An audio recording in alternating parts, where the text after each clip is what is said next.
in the Naruto version.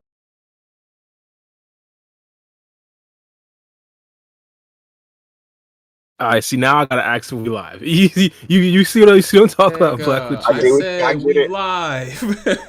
You just gotta It have came faith in the out free of game, bro. nowhere.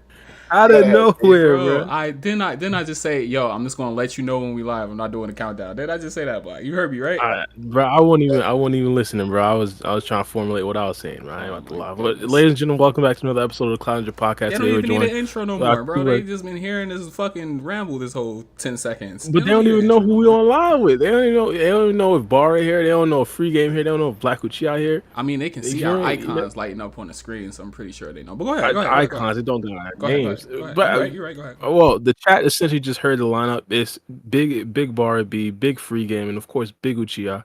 We all in the cut. You feel me? Yes, sir. We chill. Yeah. Yes, sir. Happy Mother's Day to all the mothers out there, even though Of course. our audience is very slim. Happy Mother's Day to y'all mothers, I should say. Y'all mothers, y'all sisters, y'all friends, y'all aunties, cousins, all of them. Mm-hmm. Potentially even daughters. You never know. We might have some unks on the line. Facts. Me and Black unks. So. Big time. No, I thought you said we was big bros. we was big nah, bros. I mean I'm literally an uncle. Like I have nieces and nephews. Oh yeah, same. I know what Madara talking about. It's funny as hell, bro. Nah, it had they had that shit on a scale from ages and shit. And I think it was like 30 something was still bro, and then you got up to uncle status. I don't know. Nigga said big bro, yo. Oh man. Yeah, yo, what's it called? Do y'all want to hit some Negro news first, or how's it looking? Yeah, while the audience trickles in a bit. Yeah, we can get it out the way. I mean, if there's something I ain't really, I will go ahead. You can kick it off. All right, I ain't got nothing. That's why I said we can get it out the way. Oh, Diddy's trial started. I don't know if we. Oh yeah. It started like. Hey, didn't you say that last week? His trial didn't start last week, bro. It did. It was like the jury selection, I believe. Mm-hmm. Oh, okay. They're still in jury selection. What you mean? Oh, they are? Oh, I didn't even know. That's great. Damn. Bro, this is a DG. This is a big trial. They're gonna be a jury selection for a while because they have to find unbiased jurors, and it's hard to find unbiased jurors. LOL. You gotta find people who's living under a rock. Wait, shit. The uncle is be showing them. What's the big LOL for? My bad. I say that's likely not gonna happen. You gotta find someone who's unbiased juror. Yeah, that's not happening. Yeah. I was gonna say I saw the Thunderbolts movie last night, so that was a pretty good movie. What's that? The latest Marvel movie. It's official. Well, I ain't gonna spoil it because I don't know if y'all will. Man, I was supposed to go see the Red Hulk one. What's that one? Was that Captain America? Yeah, that's the one that came out right before this one. Yeah, I ain't never go see that shit. I'm tweaking, but it was good. You said? I ain't gonna cap, bro. It was actually one of the better Marvel movies, like all around, just straight up beginning to end. It was very good. Yeah, Marvel. It didn't try to do anything like whatever it was trying to accomplish. It completely accomplished it, because it's essentially starring the underdog heroes and them trying to come into their own, and it does that job perfectly from the standpoint of us getting used to the actors and us getting used to the characters that they're portraying. So, I'm excited for the Doomsday movies and then the Secret War Avengers movie when they eventually drop. Did you see the what was it? The Deadpool movie? Oh, I'm trying to compare. Yeah, Deadpool and Wolverine was a great movie. It was an excellent movie. Comparing it to because I think that's probably the last Marvel movie I've seen, unfortunately. Comparing and contrasting from there, which one's better? Action wise, Deadpool Wolverine, because it's Deadpool Wolverine, they was gonna go crazy with the action scenes. Comedy. As far as the story, in terms of like Marvel's cinematic impact, I would say probably Thunderbolts have more impact on the story because I gotta be careful because if you're really like an MCU fan, I can't even say like how they structured it because I'm gonna spoil it for you. Yeah, but it's like once you reach to the end of the movie, it's like, wow, so this is what they're doing. It's actually good, and it's marketing genius, I think, from I want to check for it whatever out. they were. I'll have to go watch it after the pod or some shit like that. I gotta see that Captain America movie first though. But now I ain't gonna cap. Is that out the movie theaters yet? Gotta see that movie first. I didn't see the Captain America movie. in the Thunderbolts movie, there was like 2 mentions of it, and it's not like a major like pick up after, but like some of the events within Captain America is kind of like affecting how the Thunderbolts movie plays out and the post credit scene and stuff like that. So yeah, if you have an opportunity to see Captain America first, don't be like me. That's the thing with Marvel. Like Marvel, you gotta really be tapped into like all the like every series, because if you watch every one single movie, thing, bro. they gonna mention some shit. You gonna be lost as hell. Mm-hmm.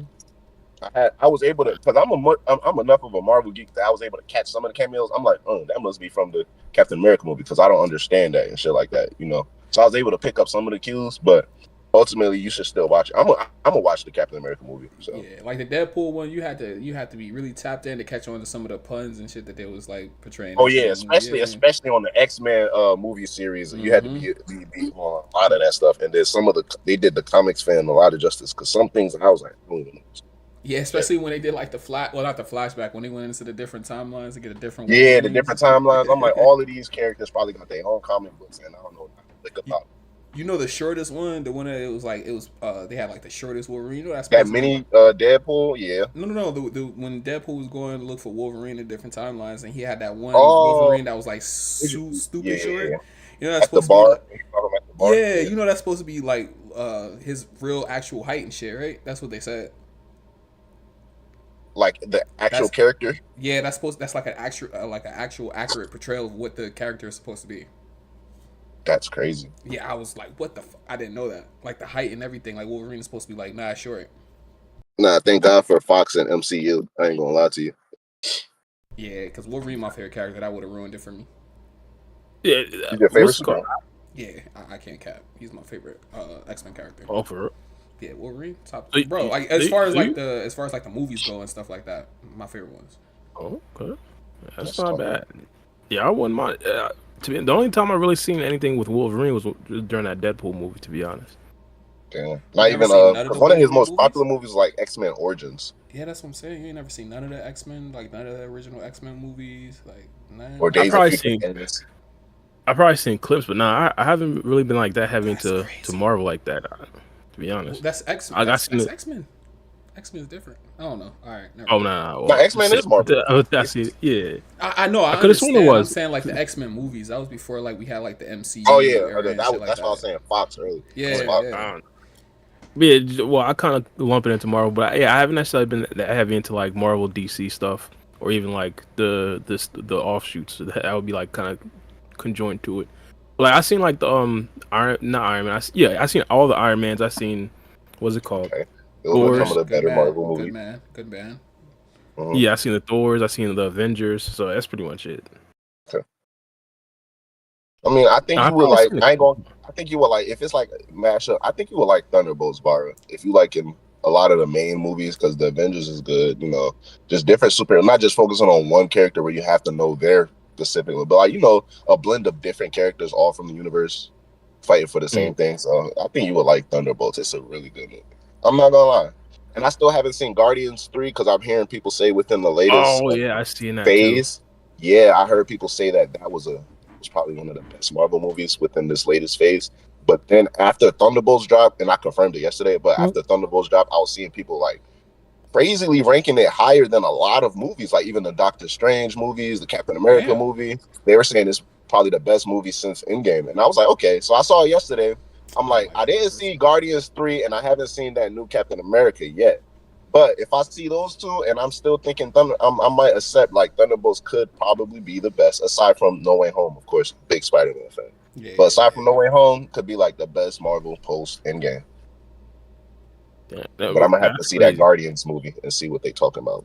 I don't know. Yeah, I ain't see the third one. I seen the first two one. I thought the Guardians was probably like one of my favorites. I ain't gonna lie. Because it was like hilarious alongside of being like super entertaining. Yeah, I saw people comparing it to the Guard. I mean, I'm a Guard. I seen the first two, so I saw the reviews for the Thunderbolts when it first came out. I saw a lot of comparisons with Guardians 3, so I was like, and I know Guardians 3 got a lot of praise from the fans. So I didn't even see Guardians of the Galaxy 3. I was like, 1 and 2, and I was tapped out. I was like, nah, I'm not going for a third. But it was good though. Don't get me wrong. I love Guardians of the Galaxy, the first movie and the second. No. I'm with you. The only reason I got it on my like must watch list is because of like people ranking it the best post Endgame movie. So that's the only reason.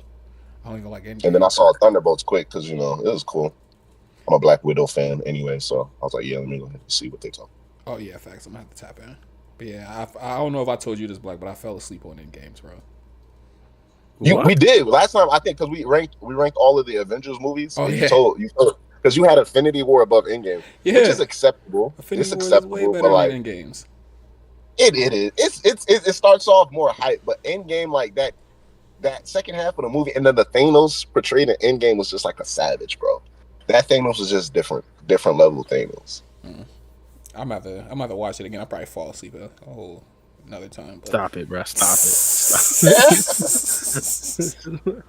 it. Yo, Endgames, I swear to God, it's like the action scenes, like the fight and everything, great. But I have to I can only watch that. I can't watch it for the story. I'll fall the fuck asleep. Because they start to include like things that happen to people like from different shows like characters that's connected to like WandaVision or characters that's connected to like Hawkeye characters. Some characters, like if you watch the shows, especially post Endgame shows, you would know, okay, so this is like their whole entire situation during Endgame, post Endgame, and then after everybody got brought back. So it's like a lot of implementing of the after effects, bro. So I understand though, because it starts off like Infinity War, Thanos whooping ass in the first 30 seconds. So I get it. I get it completely. Yep. Endgame started off. That's probably what it is. Endgame started off kind of slow. But I ain't gonna lie, and people did because they did start off slow. It also started off with that previous Thanos death, so they kind of picked it up. But then once they did that, it kind of gave you the feel like, okay, where's the movie gonna go from here? And it was like barely 10 minutes into the movie, so I understand that. Yeah. That's crazy. Yeah, y'all heard about Cenat's streamer university supposedly Yo, getting back. I just seen this shit on Twitter, bro. White Twitter is in a fucking frenzy right now, bro. White Twitter is going crazy. We gotta explain why. White Twitter is crazy right now, bro. Break it down for me so I can understand like the context behind everything, because I'm just seeing like glimpses and stuff. All right, so Cenat is supposedly holding a streaming university where he's essentially going to fly a bunch of streamers to a university and set them with like a bunch of PCs and stuff like that. He said he spent $500,000 just on setups alone. So like it's a big thing. They all collab. But up to now, all the acceptance letters ain't go out yet. But only Black creators have been accepted to Cenat streamer university. Oh, wow. And people raising their eyebrows because all AMP creators, which is the group that Cenat's in, I think all of them are Black as well. Well, except Ray, but Ray's not really an AMP. So I mean, you could say that Phantom is like Hispanic. He's Black. If Phantom can't say he's not Black, we're gonna all hit him with that meme. I know Black, I'm here. I know for Black, for sure. I think he's Dominican or some shit like that. But still, like, I mean, he's Black. Yo, is it true? I'm sorry to pivot a little bit, but is it true that Phantom left, or was that just like some I think that's some like stage fake shit? news. I heard. I mean, like, I ain't gonna care, bro. Their whole thing is like they got big off of like they troll each other within the group. They have yearly prank wars. So seeing something like that, bro, it's not like it's my business. Like I know them personally, you feel me? So even if it was true, but like I just when I saw him, just like, oh, they just trolling. He probably moved out because somebody some firecrackers in his thing. He finna find a new crib and get his get back. That's all. That's how I saw it. Not firecrackers in the crib. I didn't think it was anything serious. Oh, okay. Nah, I heard it was cap. I just saw it that one day and I ain't really tap in, so I was just wondering, like, did he really leave the group or whatever? Yeah. But I was just probably promotion for the university, for the streamer university. For the streamer university, the only thing I saw around it, because I did see the mention about like him spending so much money on like PCs. I didn't see the thing about him only hiring Black creators, because I saw that he was like today. That just came out today. I just seen that shit today. Okay, I was about to say, because I saw him. It was like a clip of him on Twitter going off saying that he's not accepting OnlyFans models for the application. I saw that, which is kind of like an acceptable like boundary to set, which is actually crazy that most of the comment section like was against his stance on that. So that's the only thing I saw as far as like the stream university. Oh yeah. Oh, is his stance on what? I blanked out. He was like, I'm not accepting he was getting a lot of OnlyFans models applying. Oh. Yeah. He said he's not accepting them, and people's going like people were saying like, but it's like he has a younger streaming audience though. Like, all his audience is like kids and shit. You don't want no fucking OnlyFans models on your stream when in your even- university when you got kids and shit as your main audience. Exactly. Like, what content are they going to create there at the Literally, Exactly. It's crazy because I think that's literally what he said in the video. BBC I porn, think bro, that's because what it's he all said. black He's like, creators what and are they gonna OnlyFans be in the models. rooms What? doing? He's like, bro, what? No, this is crazy. We're gonna create BBC porn, bro. That's all that's gonna happen. Yeah, bro. Oh, And I this agree. is I ain't gonna lie. I bad. agree with. It's just one of those times where you can't even like sugarcoat it to your chat. Be like, bro, go look for that somewhere else, bro. Mm-hmm. No, that's big facts. I mean, they stream. No, they not even. You can't even count them as streamers. I'm not subscribed to anybody's OnlyFans. I'm serious. Not going to pay for that. But like, can they live stream? Like, they're not considered streamers, are they? I'm pretty sure they're considered I don't- streaming. It's a different type of streaming. Brother. Well, they're content creators. Yeah, they're content creators, but would you consider them streamers? Like, I consider streamers like a Oh, DJ I know what you Academics, mean, a Kai like, Cenat. Like, yeah, they like really live streaming, doing that shit, and like. I mean, I'm pretty sure, bro. I am pretty sure. Yes, I'm pretty sure they stream. Well, I'm not saying. I'm not trying. I'm sorry if you OnlyFans or you watching a pod. We're not trying to put y'all in a box or anything. But yeah, I'm pretty sure. I doubt we got The only reason followers, but yeah. Well, the only reason why I say they're content creators is because I think like regular YouTubers that don't really stream, I'm pretty sure some of them will probably get accepted to streaming university just off the fact that they got like. He said you didn't have to be a streamer to apply. You could be just a content like a YouTuber. So. Well, I'm applying. What the fuck are we doing then, guys? Come on, let's go to school. It might be Let's go. What the fuck are we doing, bro? We just sitting here on our asses. Not going to the motherfucking streaming university. What the fuck going on? Nah, it's just I just heard about this shit today. Maybe because of the controversy over the like the black streamers and stuff like that being only accepted. But I just heard about this shit today. He still got to be accepting people. Come on, like. Nah, what's it called? I seen some people make videos talking about. I wish I could have signed up the application, but I don't know. I haven't seen it firsthand. That shit's crazy. I was about to say, bro, I could have sworn. I ain't gonna cap to y'all. My bro literally just texted me. I'm not the greatest with text messages, but yeah, it was like yesterday. Yesterday night. This nigga said, I'm not the greatest with text messages. Sound like a grandpa. I'm not. I mean, like I say that put because on his glasses and shit to read I be telling people, bro. I tell people 9 times out of 10, if you text my phone, I see it within the first minute.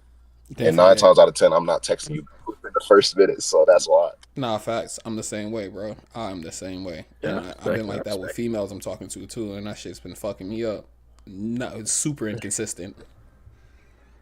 That's how it be. Super inconsistent. Oh man, that's how it be. Who's not on women because I don't respond back in a timely manner. Damn, bro. I responded like 4 hours later and shit. Damn, that sounds bad. Yeah, factos. Let's go.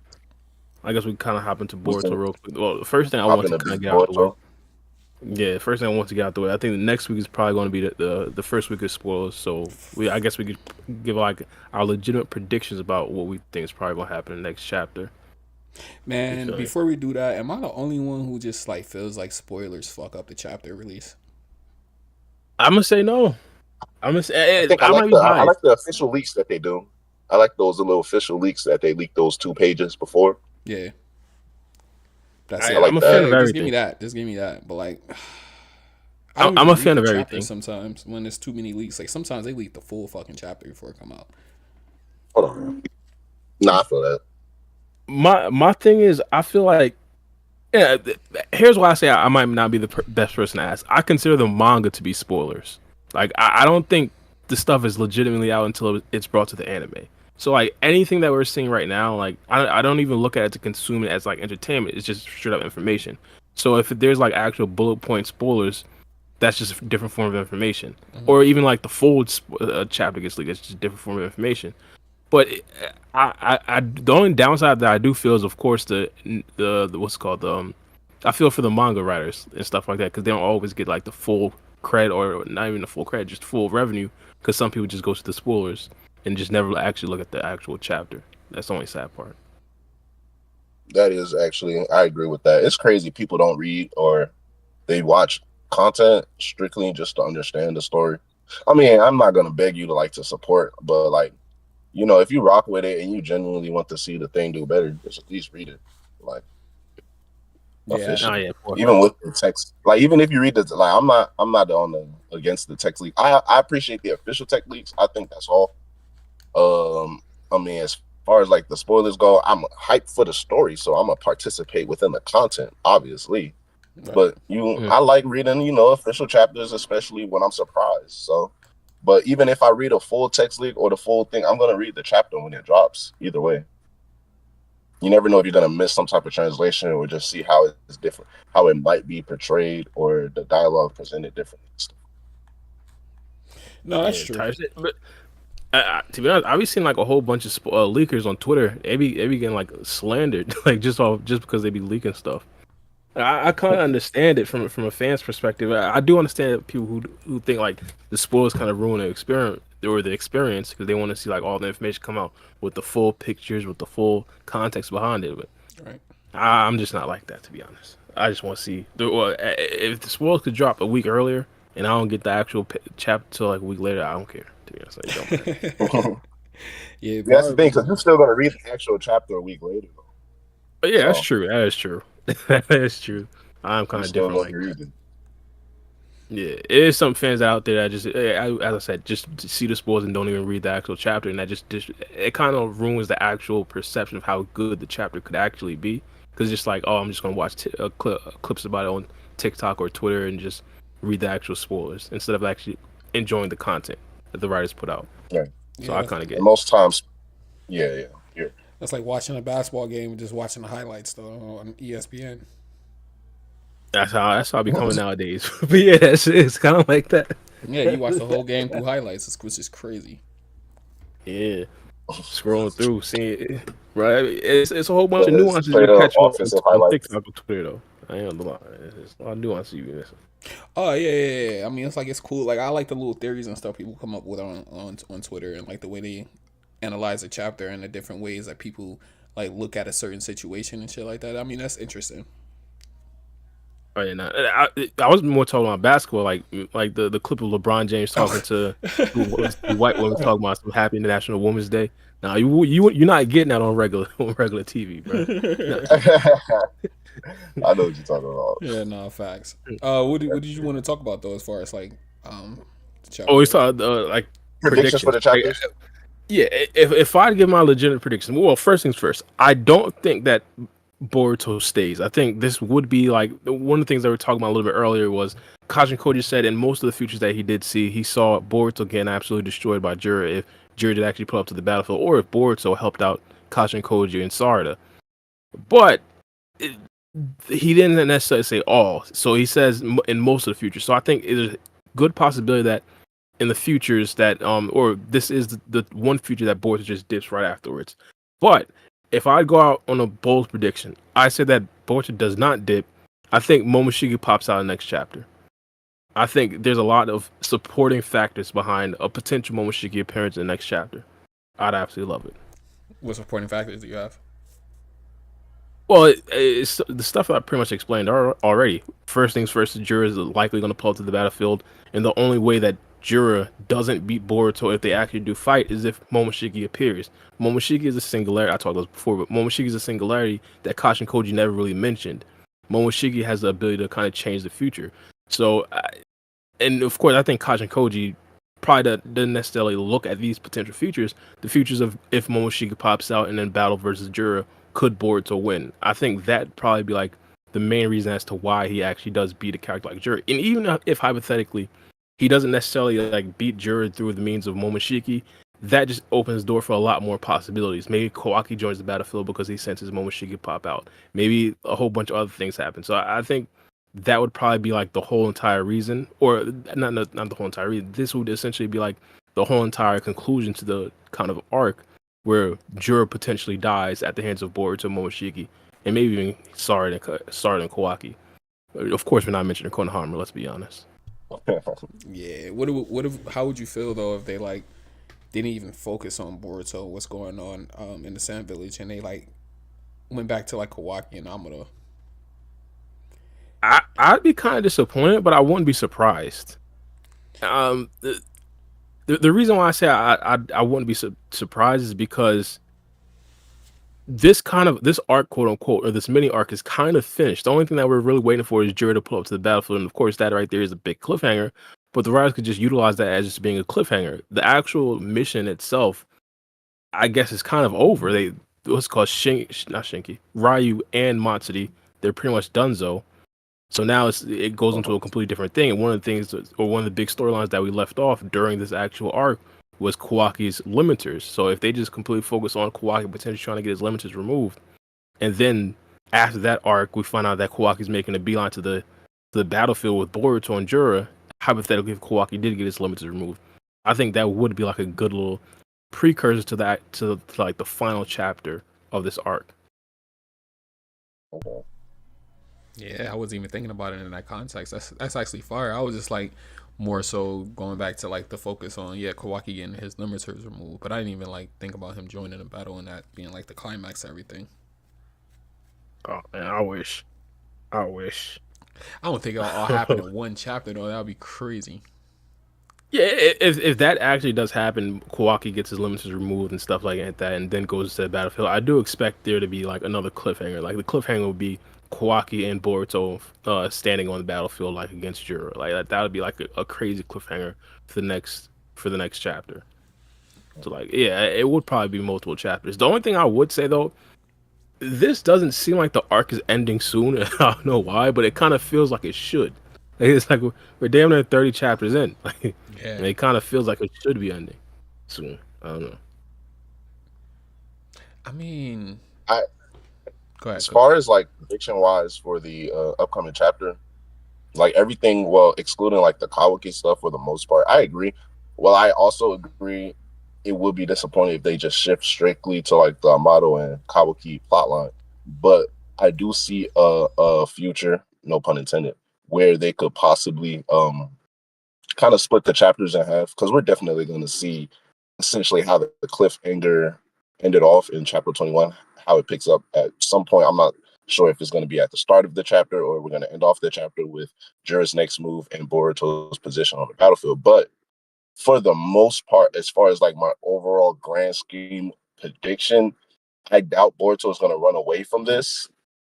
And I don't really see him being able to save necessarily everybody on the battlefield, especially if Jura's pulling up. So Boroshiki's debut in Two Blue Vortex might be the thing that puts Jura in his place. And I agree with Bar. There's a lot of signs that's already pointing towards it.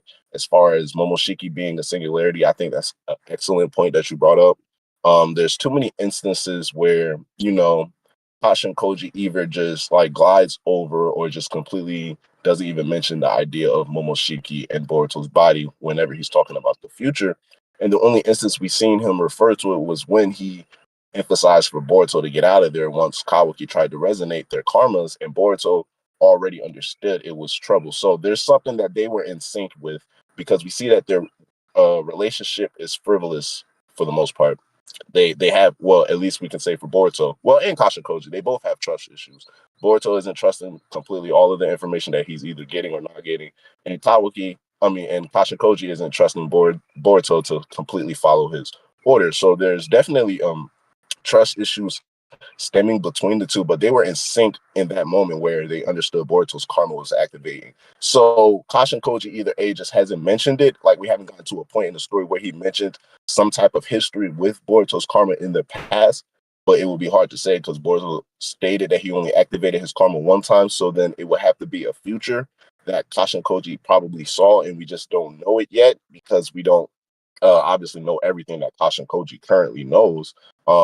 But even taking something like that into account, it would be too far fetched, and then like stretching out the plot lines into too many variations and directions, right? So just sticking with the idea of Kashin Koji not understanding that Momoshiki himself can also be a singularity and his actions couldn't be accounted for in any of the futures that he saw is crazy. And also the teaser of Boruto's karma seal and us understanding, like, it's already been 2 years going into the Two Blue Vortex time skip story. We've heard nothing from Momoshiki, only mentions.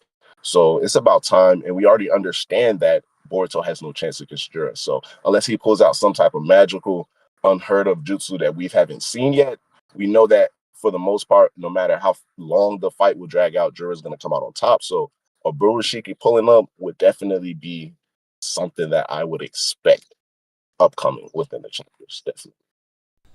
Yeah, and a teenage Boruto Boroshiki, that shit's gonna be epic. That'll low key break the internet if that shit happen next chapter. Bro, he would wreak so much havoc on the battlefield. It would actually be crazy, bro. Oh my goodness! Like imagine he just tries. He does that same like dialogue. What do you call that jutsu? Oh, what was the Bor? Yeah, the Rasen, whatever it's called. Yeah, the Uzihiko, whatever it's called, bro. Yeah, he just pulls out that dialogue, bro. That'd be so epic, bro. I'd rock with it. I'd rock with it. Seeing him doing the fucking flying rising all over the place would be fucking crazy. I'm telling you, that'll break the net. That'll break Twitter for a little bit. And to be honest, that right there, my personal, just like it reignites the Boruto and the Boruto and Kawaki beef, because obviously Kawaki wants to kill all Otsutsuki members once he realizes and gets that reminder that, hey, Boruto isn't an Otsutsuki member, not necessarily that he needs that reminder, but he's a dangerous Otsutsuki member. I think Kawaki's probably going to try to kill him right then and there. So that might be like the first episode that we see, or the scene in that first episode. This might be the time. They would have to find their way back to the Hidden Leaf, though, because they don't know the Hokage. Yeah, of course. Yeah, they're on completely different opposite sides of the planet. And I think Kawaki, right now, he's still too much of a lame-o. I know that's your guy, Bar, but he's still too much of a dweeb right now to, like... If he gets his limiters removed, though, that's what I'm saying. Like, I don't know. I don't know if he'll be too much of a lame-o. Now, that's the thing, though. I think that would be cool, but I think until we get, like, the Scarf Kawaki, like, once he undergoes the wardrobe change, I think he still might get his limiters removed, and he's still probably going to be in the same raggedy outfit. In that promotional picture, it was Boruto and Kawaki had, like, the staff that he had in the first episode and the first chapter, but, like, he still had the same outfit. So I think that's going to be the Kawaki we get introduced to. Like, he's able to... It's one of the analysis I made looking over, like, the previous history of Kawaki and just seeing how Jigen himself and the Ishiki also utilize the dojutsu that they have, because Kawaki is pretty skilled with it and he learned pretty fast. And it's pretty evident that he has more natural raw talent, but it's clear that Jigen is more experienced because of the way he uses it, because we've only seen Jigen and Ishiki necessarily summon the rods at microscopic levels, right? And then just automatically impale your skin, and then he enlarges it out of nowhere. Kawaki, every time we've seen him summon the rods, they've been at the regular same size that we know the chakra rods to be. He's just summoned them like really quickly and out of nowhere, but we never seen him manipulate the size of it. So I feel like part of, him getting his limiters removed, we're going to see a little bit more freedom with his ability, and him probably manipulating the sizes of the cubes like we've seen Ishiki do, to like pocket size or medium size if he wants to, and just like throwing it as a pocket and then all of a sudden making it large as he summons it and stuff like that. So he's going to have a little bit more freedom of manipulation, and definitely more stronger. Yeah, for a fact.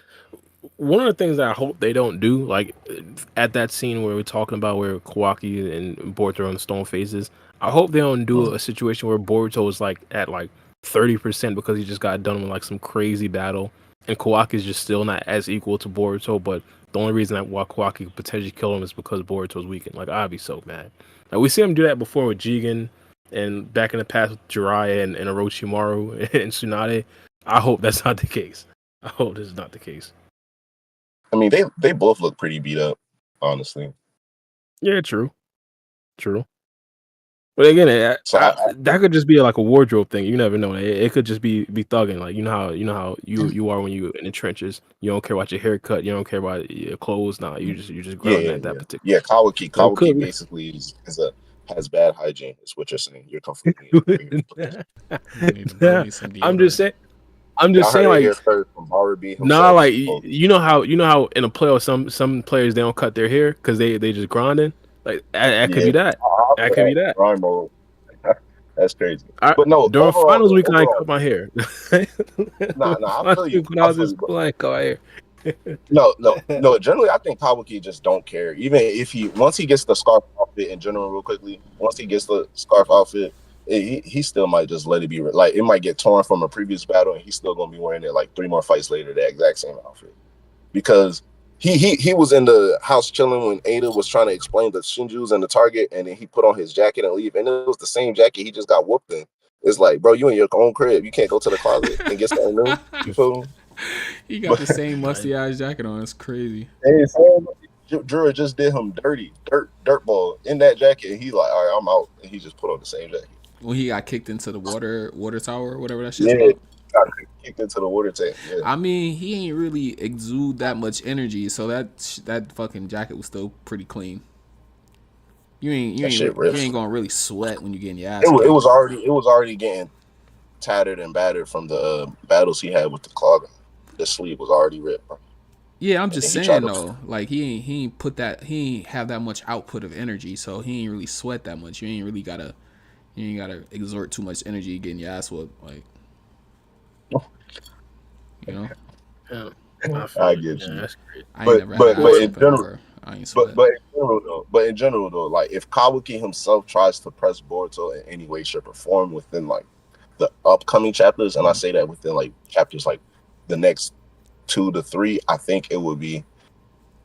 I think it would be short lived because the last time they saw each other, they agreed to an alliance until they get everything out the way. And Jura, unfortunately, is not going to be out the way within the next 3 chapters. That's just how it's going to go. It's going to be some type of retreat, but the conflict still has to occur. So as far as Kawaki even showing up on the battlefield, if he were to, let's just say, because I just can't shake the idea of seeing a Borushiki go rampant. And if a Borushiki does go rampant, I don't know if Jura can handle that on his own. But let's just say a Borushiki is going rampant and Jura is still managing to hold his own and stay on top of the fight, and Kawaki shows up as the cliffhanger, right?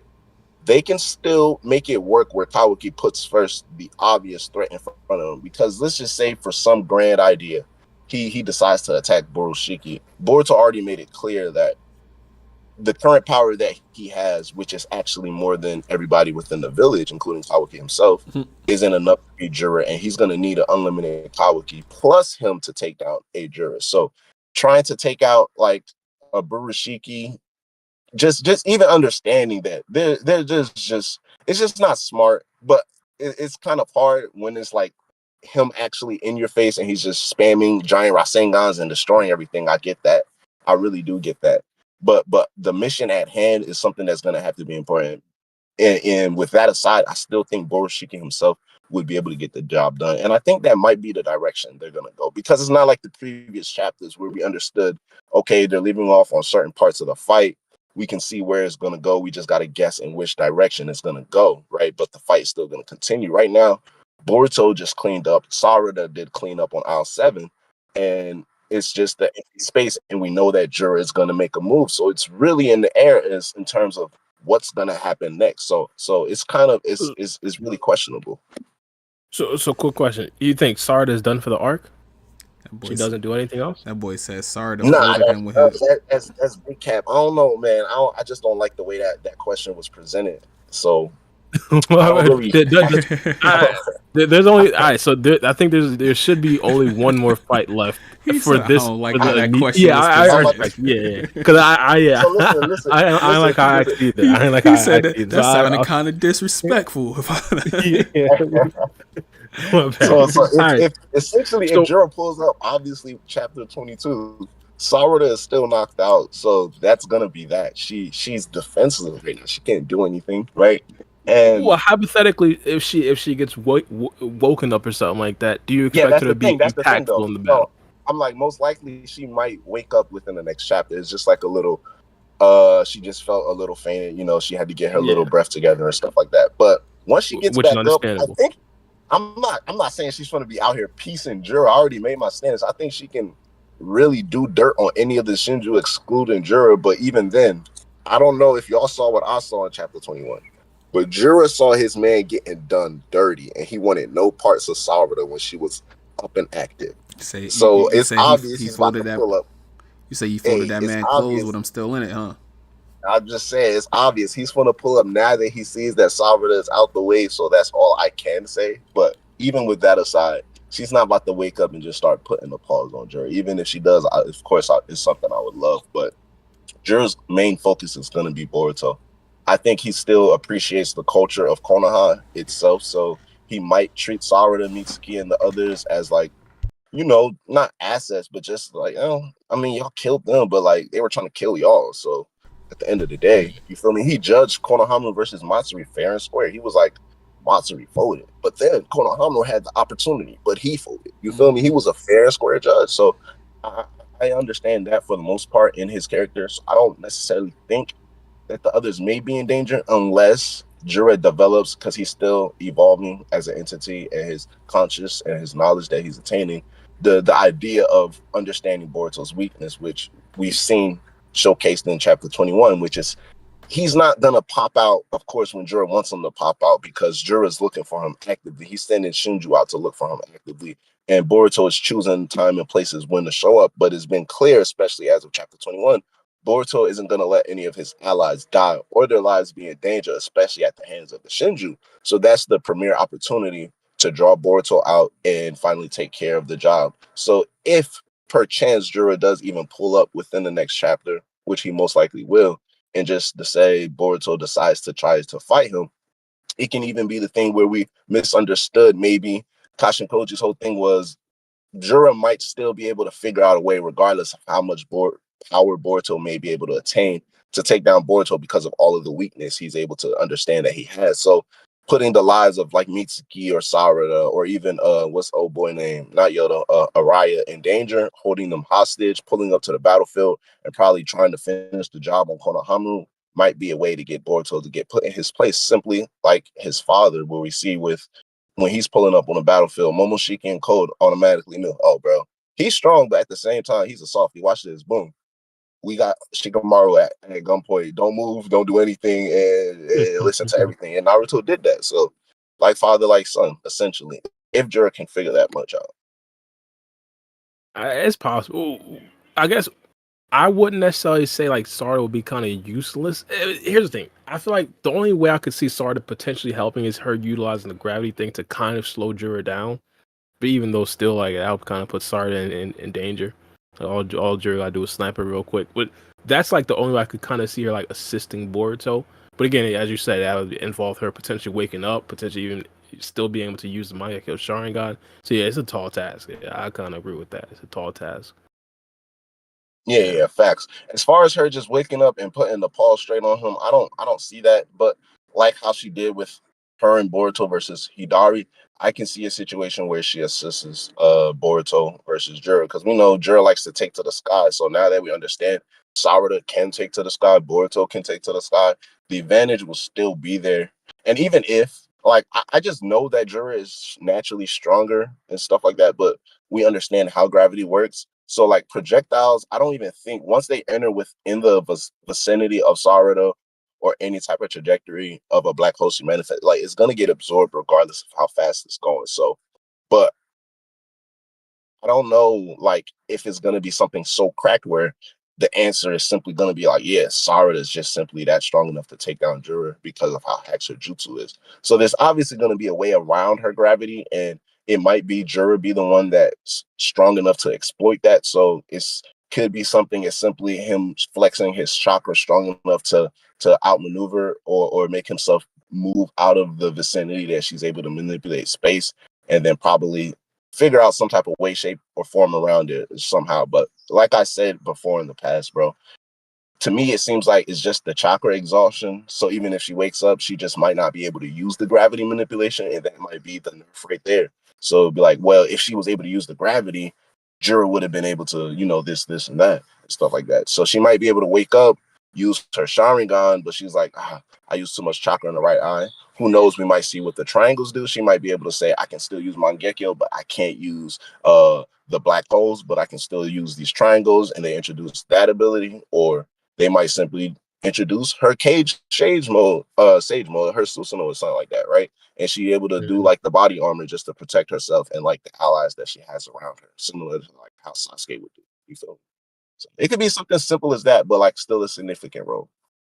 Yeah, I see what you mean. I see what you mean. So outside of Sarda, do you see any other characters potentially playing any role in a potential Juro fight? Well, See outside of Kashin Kawaki Koji. and Boruto, I think. Oh, I want Kashin to see Koji. if Not Kashin only Koji can make. Say that again for you. Metal Lee. Oh, stop it, bro. He said that on purpose, bro. You already know. First of all, bro, don't even get me started on that bum, bro. There ain't no Metal Lee nothing, bro. You better not be interested. Yeah, bro. You're gonna get me upset, bro. Oh, He's on the same level of disappointment as Konohama at this particular point. Oh I ain't about disrespect. I ain't gonna disrespect him. Konohama has not reached Metal Lee's level, bro. It's just terrible. No. Metal I Lee think is Konohama is more. I'm more disappointed in Konohama than I am Metal Lee. Metal Lee Rock is Lee's just better off he never without a even kid. started. Like Metal Lee not Konohama even was in the story. manga to disappoint you. No, It's that's crazy. Yeah, like Rock Lee is better off without a kid. They're better off is just saying, "Hey, it was fake." That's the only thing I will ever accept somebody saying that's anime it's filler, fake. bro. It's crazy. I'm like, yeah, bro, fake news, Yeah. bro. She don't have a kid, bro. There's no such thing as a Metal Lee. Right. It's crazy because they said that. I was saying it's crazy because they set the tone during the tuning exam when he got destroyed by Shinki. Like we thought it was supposed to be like an actual good fight. Now he got packed up in 2 seconds. Yeah, because Rock But Lee even and up to that point, I would have took that, bro. It's just they didn't handle. Y'all finna get me started, bro. Like we was talking about Kakashi, but like they just didn't handle his development well, bro. And it's just like that. You telling me this nigga tried to wear a necklace, talking about somebody not trying to get nervous, bro? I'm off of it. I'm off. His nervousness made him open the first gate, though. So, if I knew Metal Lee would trigger y'all like this to just hop off topic, I wouldn't even brought him up. My bad.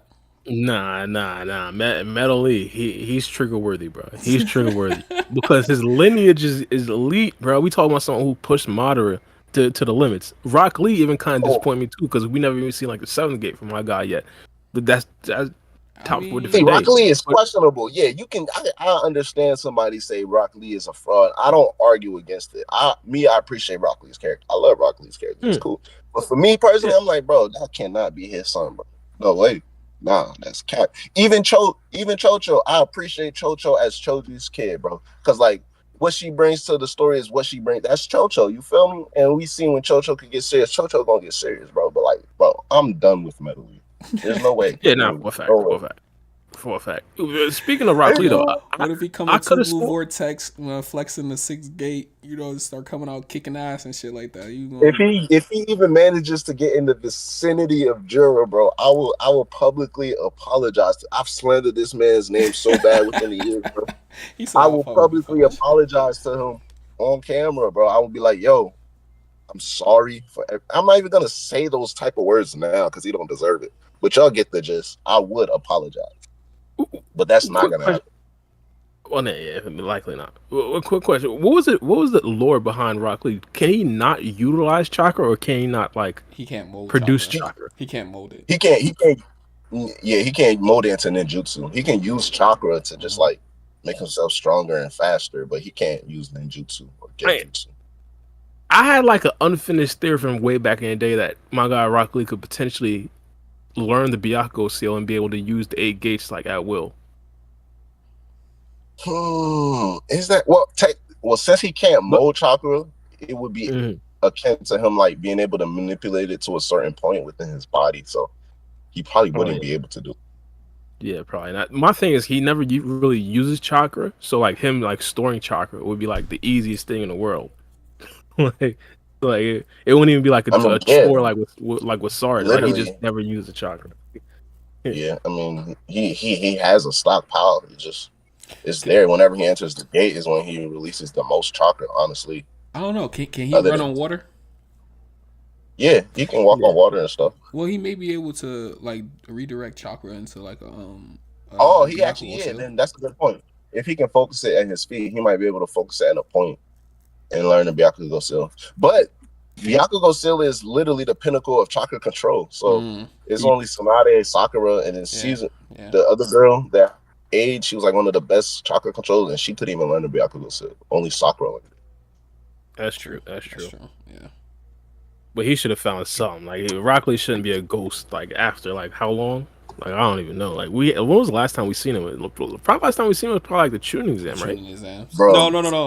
Y'all think we ever gonna see a 7th gates Rock Lee? 7th at least. I'm not even gonna say 8 gates because they're gonna do the same thing and bring him back. But y'all think we will ever see a 7th gates Rock Lee in Boruto 2 Blue Vortex? I don't think the enemies is just too strong. The enemy is kind of too strong. Nah, I mean, They're but too strong. still, all you got to do, like, it's just within the writing, though. All you got to do is just like up the strength of Rock Lee in the eighth gate. So they want to make the the seventh gate. I'm sorry, match up to like a Jura or whoever. They could do that if they wanted to. It's a My new idea was generation, that you know? If Naruto learned the gates, that'd be crazy. But like he already had Kurama, so it wouldn't make sense for him to need it. But Like when he would be Ashiki came and attacked the village or whatever, or was it not Jura, Jigen? Man, it was Ishiki. Yeah, okay. So when that Ishiki was came, that Ishiki. was like the perfect time for like Rock Lee to use like. I mean, the seven anime gates or some had him. shit. He pulled up. He got folded. Yeah, Your that's boy what I'm saying. It Konohama would was have been like the one who perfect stood up. time for us to see like the seven gates, even if he got washed or whatever, and it was like he stood no chance against Ishiki in the seven gates. Still, like it would have been a perfect chance for them to showcase it. We got to see like Tamari fight within the anime. We got to see Kankuro fight, bro, in the anime. We got to see Udan, even the snot nosed Konohamaru's partner fight. We have never seen a Rock Lee fight in the Boruto medium. Nope. Yeah, We seen And it's been like 6 Shino years. fight. yeah. Oh yeah, It's the just Shino fight was even more diabolical. He lost to Mitsuki. Oh, he lost to me, and yeah, bro. And it's crazy because like, Shino fought, and what's the name? Other than that, who else in Naruto's generation that probably fought?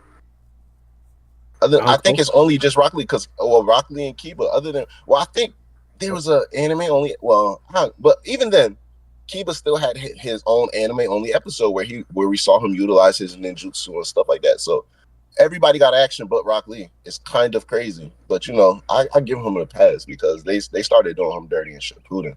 But Metal Lee, bro.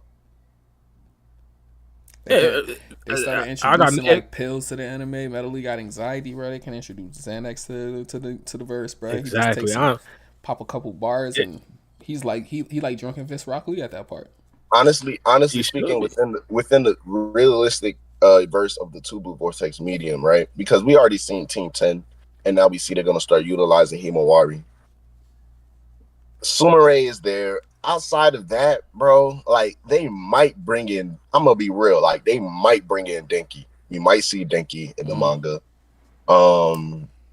As far as like, I don't see what they necessarily bring aside. Like if you just flood the village with more claw arms, then yeah, we can see Iwabe, Wasabi, Namida, and all them others. But I think Denki and then that group that's under Sai, the Kakashi lookalike and his people, simply because they're Ambu, right? So aside from them four from Boruto's generation, I doubt. Like the anime for sure we're gonna see them, but I doubt we're gonna see any of the other characters in the manga except for maybe the last page, and we see everybody together and they're happy. And we're like, oh, there they go. That's how they look like. You know they kind of like. Sorry, go ahead.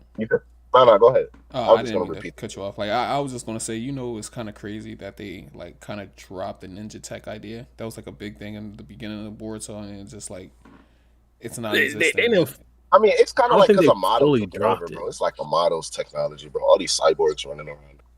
They didn't fully. Yeah, I don't think they fully dropped. They just got like better. Like Kawaki is like literally like a ninja tech, but he's just you don't even really think about it like that. Gaming, yeah. I mean, I get that. Like, I like the way that what's that scientist's name? That ninja glove, bro. Yeah, I'm talking about like accessories that ninjas. Yeah, like how he was making it like ninja swords and shit like that utilizes chakra. Like they're just like the accessories of it. Like that part of it is like null and void. It's non-existent. Yeah, I mean, to be honest, go ahead. No, I was gonna say. I mean, I was just gonna mention like, I think with the whole because like bringing it back to why I said Denki with the whole entire thing with the soul thorn bow. It might not just be as simple as like returning it. Maybe they might bring the bulbs that they retrieve for characters that are absorbed in the trees within the village. Hatsusuke is most likely going to be studying on one of them, and they might find some type of mechanics to be able to, return it safely to the user in order to come back to ensure that they come back with their proper consciousness or something like that, right? Mm-hmm. Because it's not like all the humans are walking around with these soul thorn bulbs inside of them. So it's like, how do you essentially return this to the person for them to be back to normal, So it's going to take some type of scientific tinkering. And I think as far as like Katsusuke, like they're doing him just like, not to expect too much from the character. I think they're doing him justice as far as like his work right? Essentially, whenever Naruto is present in the story, Naruto is his main go-to for his proper arm, and Naruto has given a lot of people a nice, good right hook with that same arm Katsusuke has made. So I think he's doing a good job as far as his technology. But my thing is, they never really maximized it. Like, my guy, why is he still in the wheelchair? What is the situation here? Why was Sasuke walking around one arm? What was he likes he's the power of youth, he likes to stop it. He want his body to do everything on his own, so he's taking it one day at a time. Nah, bro. I feel like if there's a way my guy Mike guy could take steroids, he probably would. Like, the cutoff can't be at a prosthetic. It can't be. It can't be. It's like, how many people we gonna get Shine to then? Because we still got to get, like, I'm thinking like Kakashi within the story. So I'm wanting Kakashi before I even want Mike Guy or Rock Lee. So, well, yeah, that's true. That's true. My thing is, I just don't necessarily see why. I remember there was like that arc where he fought against Metal Lee, and at that particular point, we're like, yo, why is this guy limping around with one leg? Like, it just didn't make any sense. Like, even if you give him the leg and just have him sit in the back of the side character, I'm straight. But that's the thing, though. At the end of Shippuden, he was paralyzed. Started Boruto, he was in a wheelchair. And by that point in the story, which I don't, I'm saying, how I feel about Metal Lee and stuff like that. But he was still hopping on one leg. So, it's progress. That's what I'm saying. He just letting his body get back.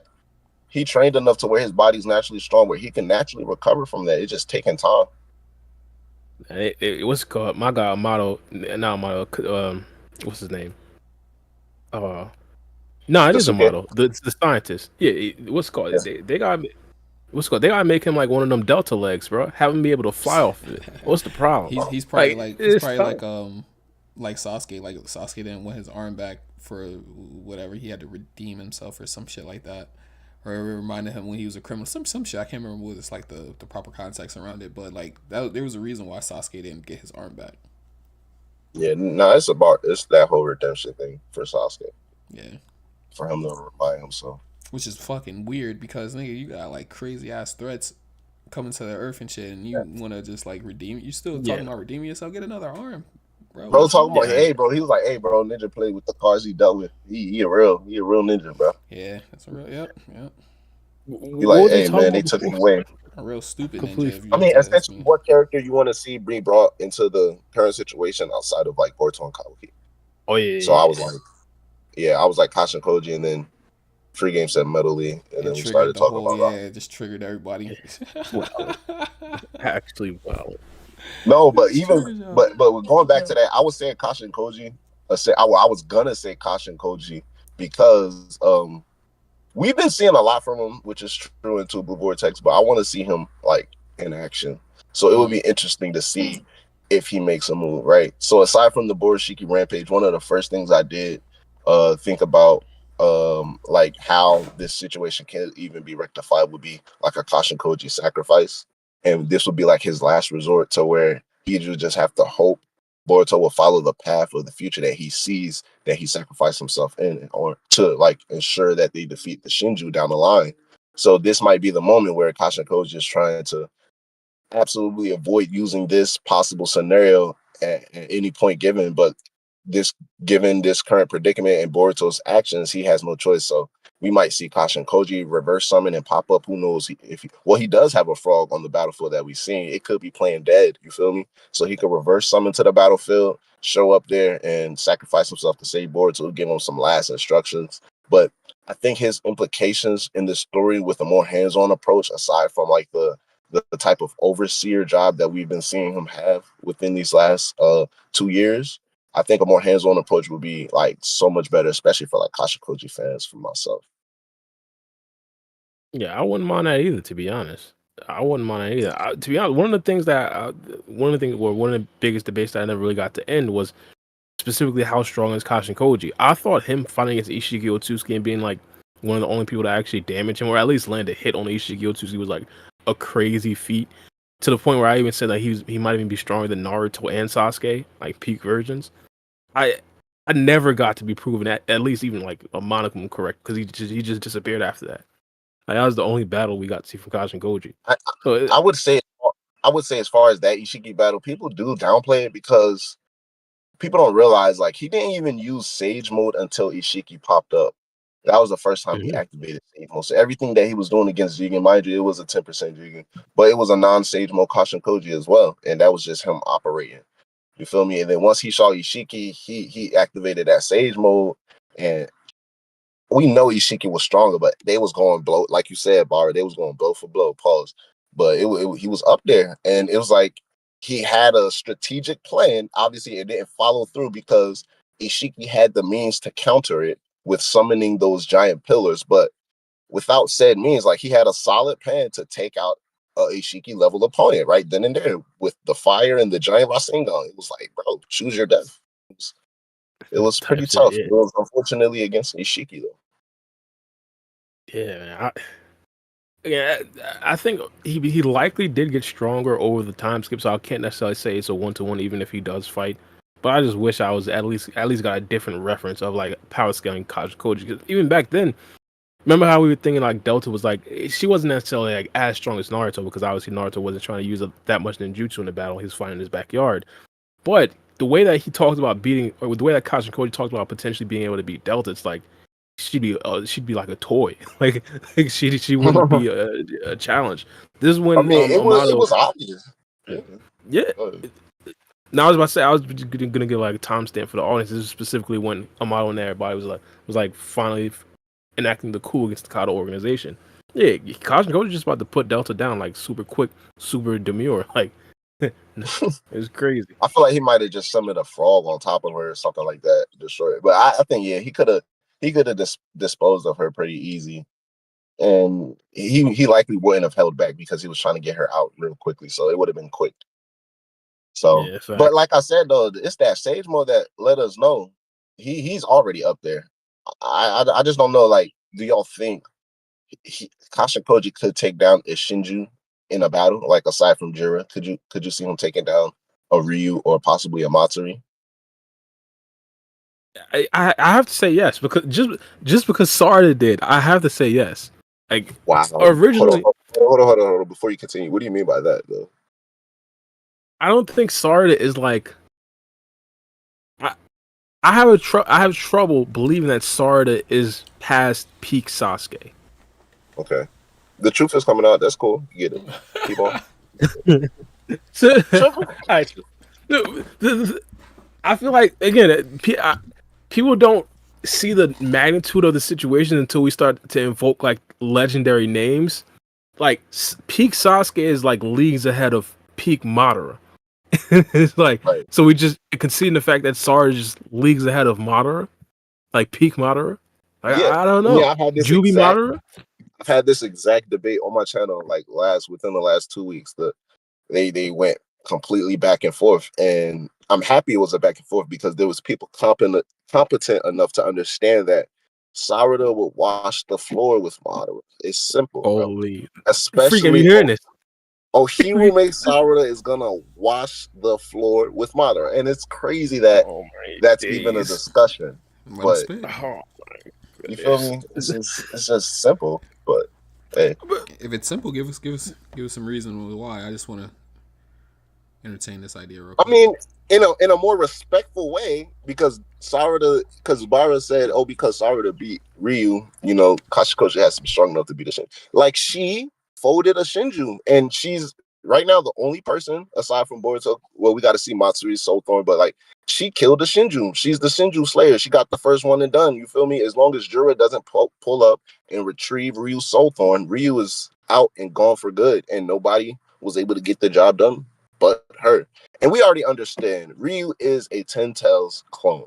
Not only is he a Ten Tails clone, but he is a Ten Tails clone injected with Otsutsuki Ishiki's essence through Cold's Karma Seal, who also has Cold's Chakra, who, mind you, is also stronger than the Jigen that whooped Naruto and Sasuke. I'm pretty sure y'all heard this linear tale time and time again, right? So everything tracks, right?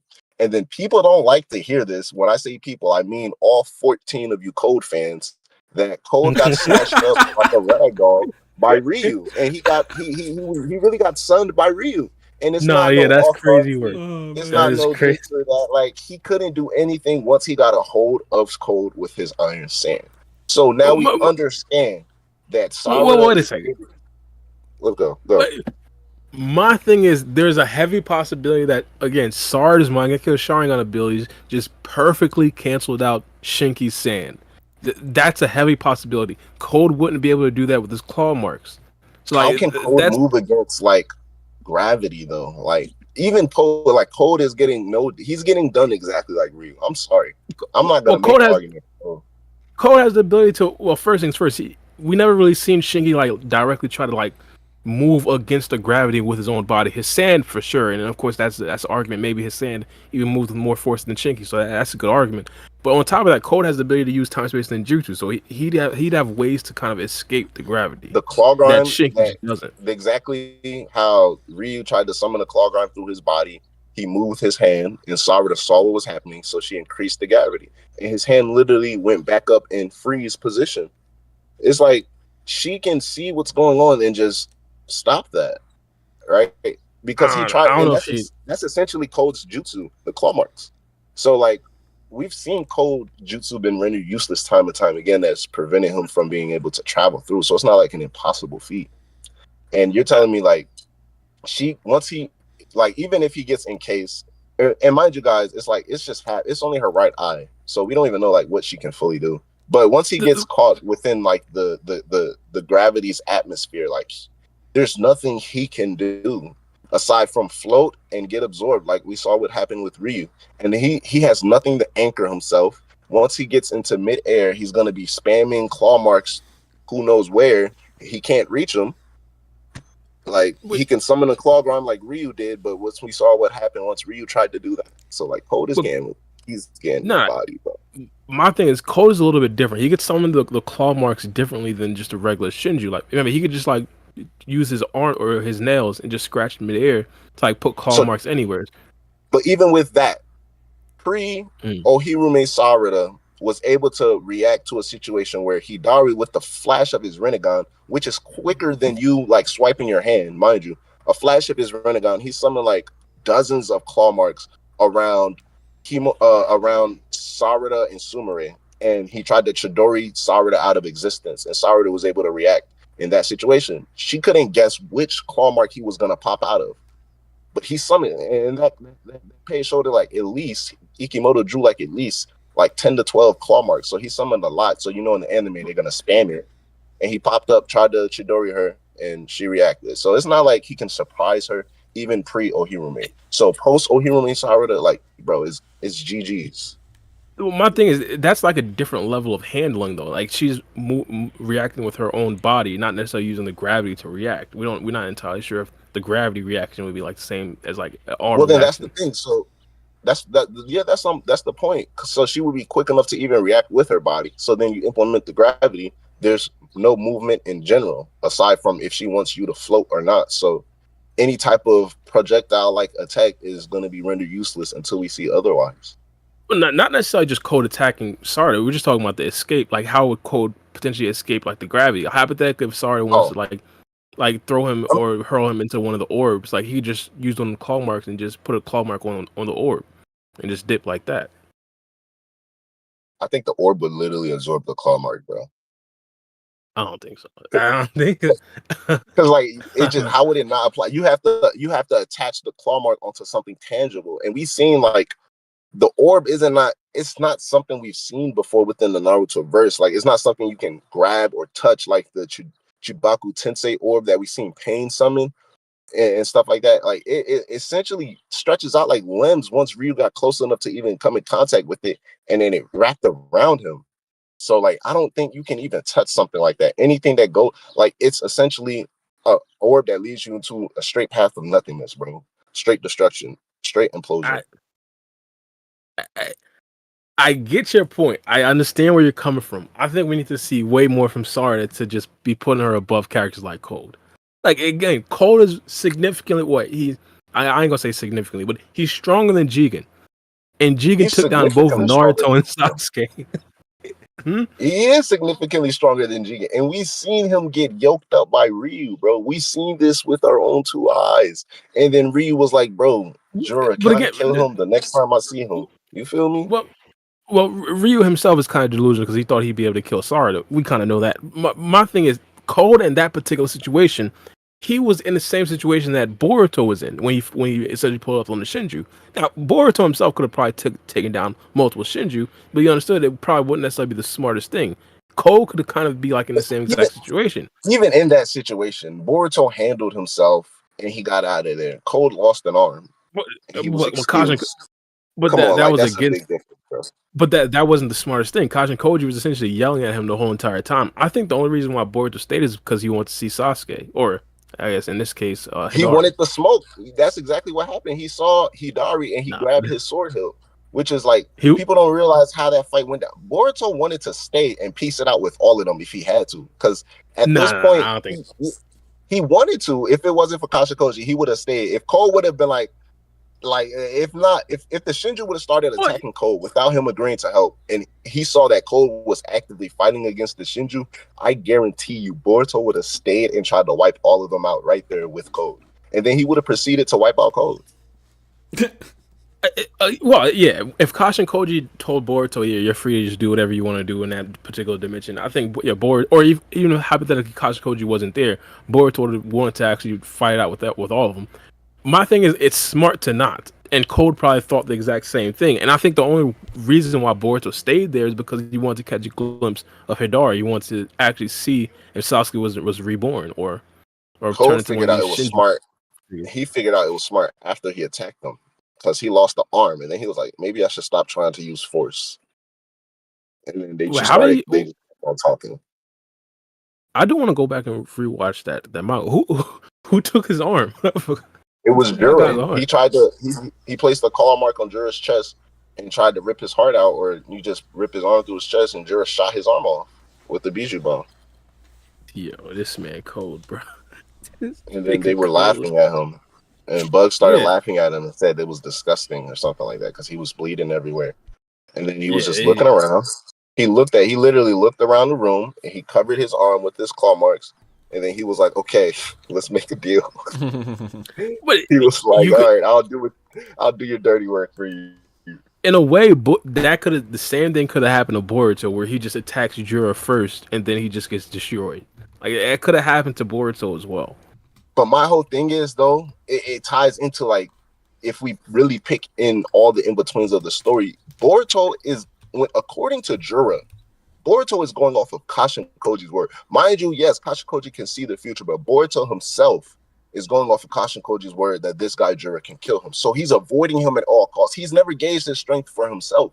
So now in Boruto's head, he's already, every Shinju he's come across was like, he's able to understand, like, I can do this dude dirty. In chapter 4, he was going to do Bug dirty. He was going to do it. Like, they was trying to jump him, and mind you, nobody landed a hit on him in that chapter, right? And then he proceeds to kill Hidari, right?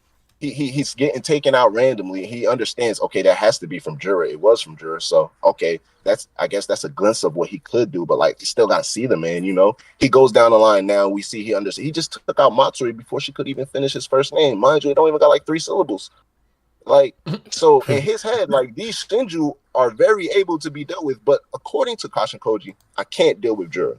So, like, he hasn't experienced that for himself. I'm not saying Boruto is arrogant, but, like, I do believe a sense of pride, a small sense of pride is in the back of his head. Like, let's see if I can actually somehow surprise Kashin Koji and take out Jura. You feel me? If I somehow manage to come across him in battle. Because they've never, like, come across each other. Like, every time it's been Boruto saved his sister, flying Raijin up out of there. That was the closest they've ever been to each other face to face.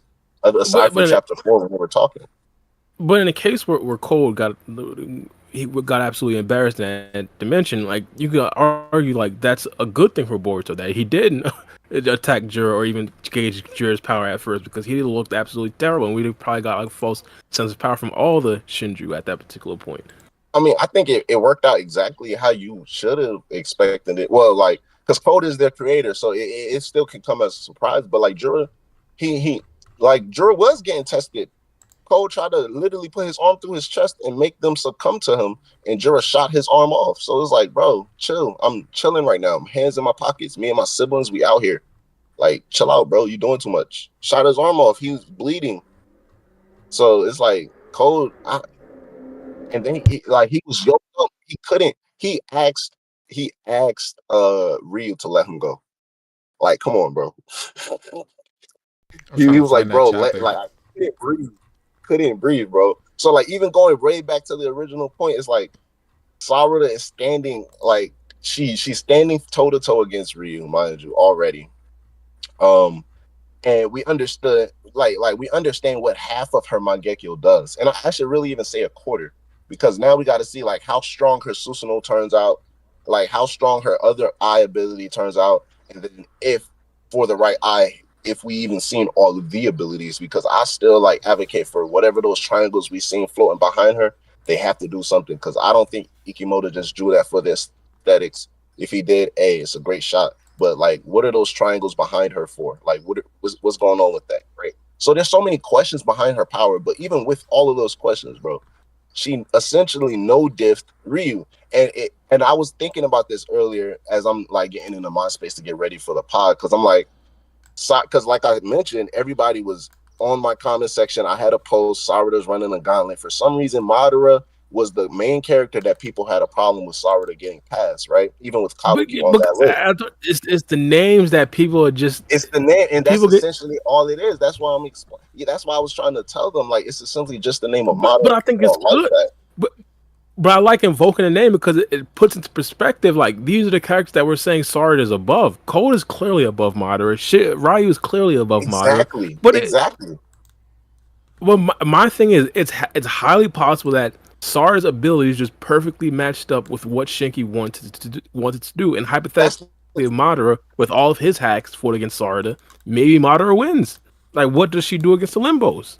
Like stuff like that. Like those How are the does the questions that limbo get close to we gotta her? start How asking. do those how do we know the limbos aren't affected by the gravity, by the black hole, by the pull? They might be.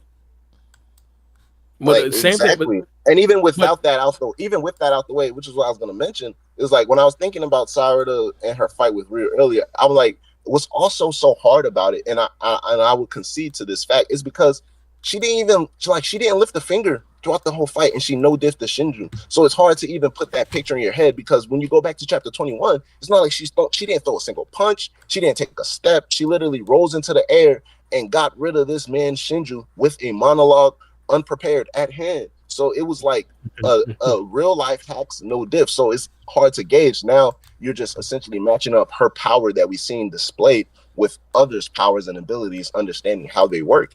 And with Sarada, she has this domain where she can manipulate the space around her and also pull in and attract any type of attack or target she deems worthy enough into a black hole of space, and essentially implode upon it, and you can't survive that explosion, as we've seen how bad it destroyed Ryu and even destroyed his soul form until it regenerated. So it's like bro, like she didn't even have to move, so it's hard to even like fathom that. But taking that away, like pre Ohirume is doing these feats against Hidari, and we already know like people don't like to understand, like if Shinki is weaker than Ryu, which is obvious, Bug Mamushi is stronger than Bug, which is obvious, right? And then Matsuri is obviously stronger than Moegi. Hidari is stronger than Sasuke, right?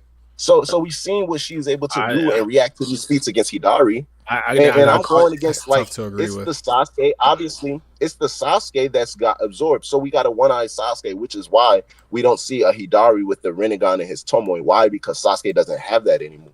It's the Sasuke that got absorbed in the fight against the Code. But even taking all of that into account, bro, we seen the physical feat she's able to display once she's on the battlefield, and understanding that she's been dealing with a personal mental block and a self-cautious and a self-confidence problem, and this is her first hurdle over that. So now her physical stats, which we've yet to see in post Ohirume, is gonna already have a boost because of simply put her Mangekyo Sharingan, but just in general, in her mind, she's not holding herself back no more. So them punches and them leaps into like a Chidori strike are about to get stronger and faster.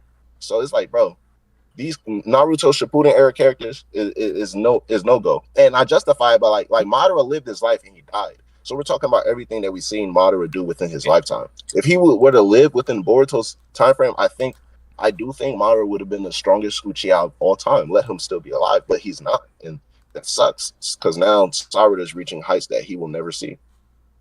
And she's 15. My thing is, if we were talking about regular old Dragon Ball, I'd have absolutely no qualms. But this is a hacks based anime, like, and Sarada won based off hacks. So like, if there's another character that has hacks that are even like they're even competent, that are even She won this decent to Ryu go fight against off of her hacks. She won she this would Ryu say fight again? off of hacks. Yeah. She won the Ryu fight off of hacks. You take away Hidari's regenerative hacks, because that's a hacks. It's still a hacks. You regenerate in a fight. Like, how the hell you regenerate? What are you talking about? But But you take I'm not away necessarily. that hacks, he's dead off of that first Chidori from Sakura. He's Well, bleeding out. He's done. I'm not necessarily saying just take away. I'm just saying, how do hacks react to other hacks? Like, how does one hacks versus another hacks go? I think those are the questions that we probably have to have now. Because Sarah does not beat anybody off of speed and strength. If Rock Lee, we were talking Rock Lee and Medley, of course, yeah, we're having that discussion. But now it's hacks versus hacks. So like that's why I think the question of she's like faster the than Madara Madara. versus She's faster than Madara. She's I gonna be even faster. question that. I'm not entirely sure. My thing is, you said that Hidari is 100% sure. Well, you didn't say 100%, but you said that Hidari is stronger than Sasuke. I'm not entirely sure. I think that it could be that Ginyu Force Goku type of dilemma, where Sasuke just knows his body significantly more, and you kind of need a level of knowledge to But utilize even all the then, hacks it's that like, Sasuke can actually utilize. Like, for example, how Sasuke kind of enhances his speed and strength with lightning style. I'm not entirely sure if Hidari was doing that. Like, he wasn't. that's what I'm saying. So like, I think Sasuke himself, knowing all of his hacks and knowing all of his abilities, he could actually be stronger than Hidari. Again, Hidari had that stupid mistake where he tried to use the Shidori and that didn't work. Sasuke himself wouldn't do that. That's the thing. Hidari is like, he's based off of Sasuke. Yes, he's not 100% Sasuke. He's like 25%, because you gotta factor in Ko's chakra, Ishiki's essence, the fact that he's literally a body of the 10 tails. You feel me? So it's not like 100% Sasuke. So not everything is gonna be 100% based on Sasuke. He's able to do things that he can do because he's a 10 tails, like regenerate in certain type of ways. He's able to do things because he got the Shibai cells, like from Ko, because of the claw marks. So he's able to summon claw guards to the battlefield. And he's able to do things because he's literally a 10 tails. He has a Renegon in his eye, and it utilizes it in different ways. So it's like he has all of these implications and is molded into one monster. So like, bro, he's stronger than the Sasuke that we seen got absorbed. I don't know what's gonna happen with Sasuke post tree, but like, it's just that, like, I mean, mind you, they're babies, yes. So like, all of that has to be taken into account, especially with the fact that we've seen Ikimoto is doing a very philosophical S type of arc with the development of these Shinjus and how each of them are approaching their lives. With Jorah, it's taking a very philosophical approach, a knowledgeable approach. Matsuri is very emotional, right?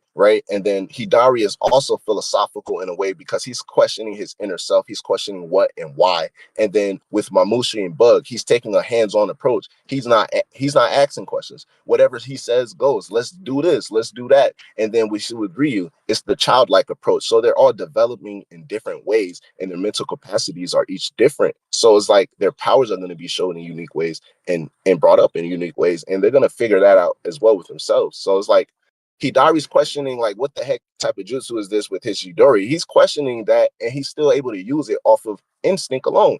Matsuri's questioning, like, what am I doing? And she's crying. They don't understand the things that are going on. But as time goes, they're going to be able to get more adjusted and used to the way that life goes.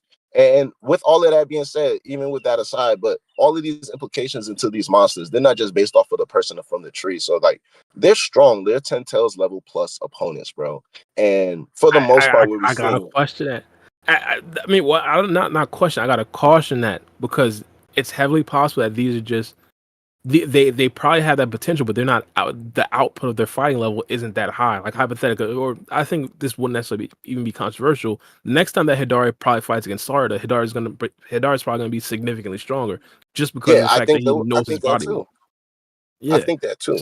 So like I can justify maybe you can say, like, okay, from what we've seen, he can't be stronger, but from the mere fact of how he's built, we know that he's stronger, but that doesn't mean he was able to necessarily do everything that he could do. But from everything we've seen with Ryu, because of the fight and how it was prolonged, we understand, okay, Ryu naturally got a grasp. He's a kid, and we understand kids absorb things fast and they adapt to things quickly. And playing with sand is something that kids do. We like to go to the beach and play with sand. So it's akin to his character. So boom, he's naturally going to be great at using his Iron Sand. And he was able to pick up on a lot of things that we're even seeing, like, did Shinki ever do this with his Iron Sand? So it's like all of these different cases and scenarios are matching up with the character. And I But think for Hidari, it's like he's questioning all of these things. It's like with Sarada, she had the self-conscious problem, and she was questioning her inner feelings regarding Boruto and how she approached her feelings for Boruto, and that akin to her goal to reaching and becoming Hokage. With Hidari, he's like, what am I? Who am I?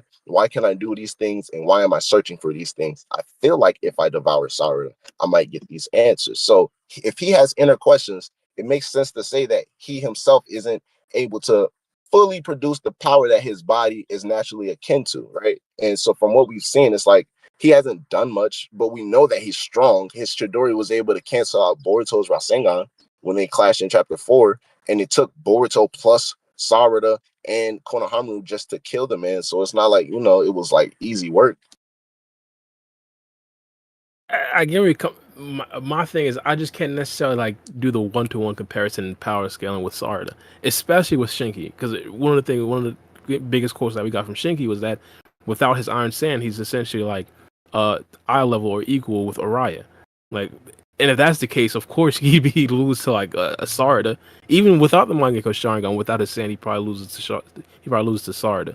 So I just feel hesitant of taking that and just running with like now she's stronger than Cold. Now she's stronger than it's because we know that Madara. Ryu would be stronger than Shinki, right? And then Ryu showcased that he's able to bully Cold, and we seen once Sarada snapped out of it, she was able to like get into like position. She understood like, okay, now I know what I'm capable of doing. Like she said that herself in chapter 21. I do think, bro, like she hasn't been pushed to the brink, and Kashin Koji's words confirmed it because he said to Boruto, if you were to pull up on this battlefield, she's not gonna awaken her Mangekyo, and that goes to fruit. That's why she didn't awaken it versus Hidari. Boruto was there, so unconsciously and subconsciously, she was able to rely on the strength and the fact that okay, Boruto is alive and well, and boom, he's here, and we're fighting together on the battlefield. With Code, she sweated, but she wasn't on some let's retreat. She stood, she answered questions, and she asked questions, and she gave demands. She was like, get out of here. Boruto hasn't been here for 3 years, bro. Boruto pulled up out of nowhere, no chance to do anything, and she simply followed his orders. That was like off the spur of the moment. So it's like in any type of situation, bro, who knows how her Mangekyo would have like reawoken given like whatever current predicament she would have felt herself inside of, right? But just taking all of that into account, like it just still goes back to what we've seen her able to do off the spur of the moment.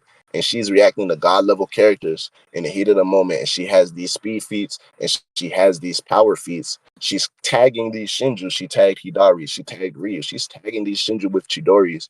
Like she's getting the job done. I don't like, bro, like if she blitzes Madara, like she blitzes any version of Madara, bro. Honestly, if Madara likes to play around, like she's blitzing him with the Chidori, same way Sasuke blitzed him. I don't think so. Like, I don't think so. She's blitzing him, bro. I gotta see more. I have to see more. I have to see more.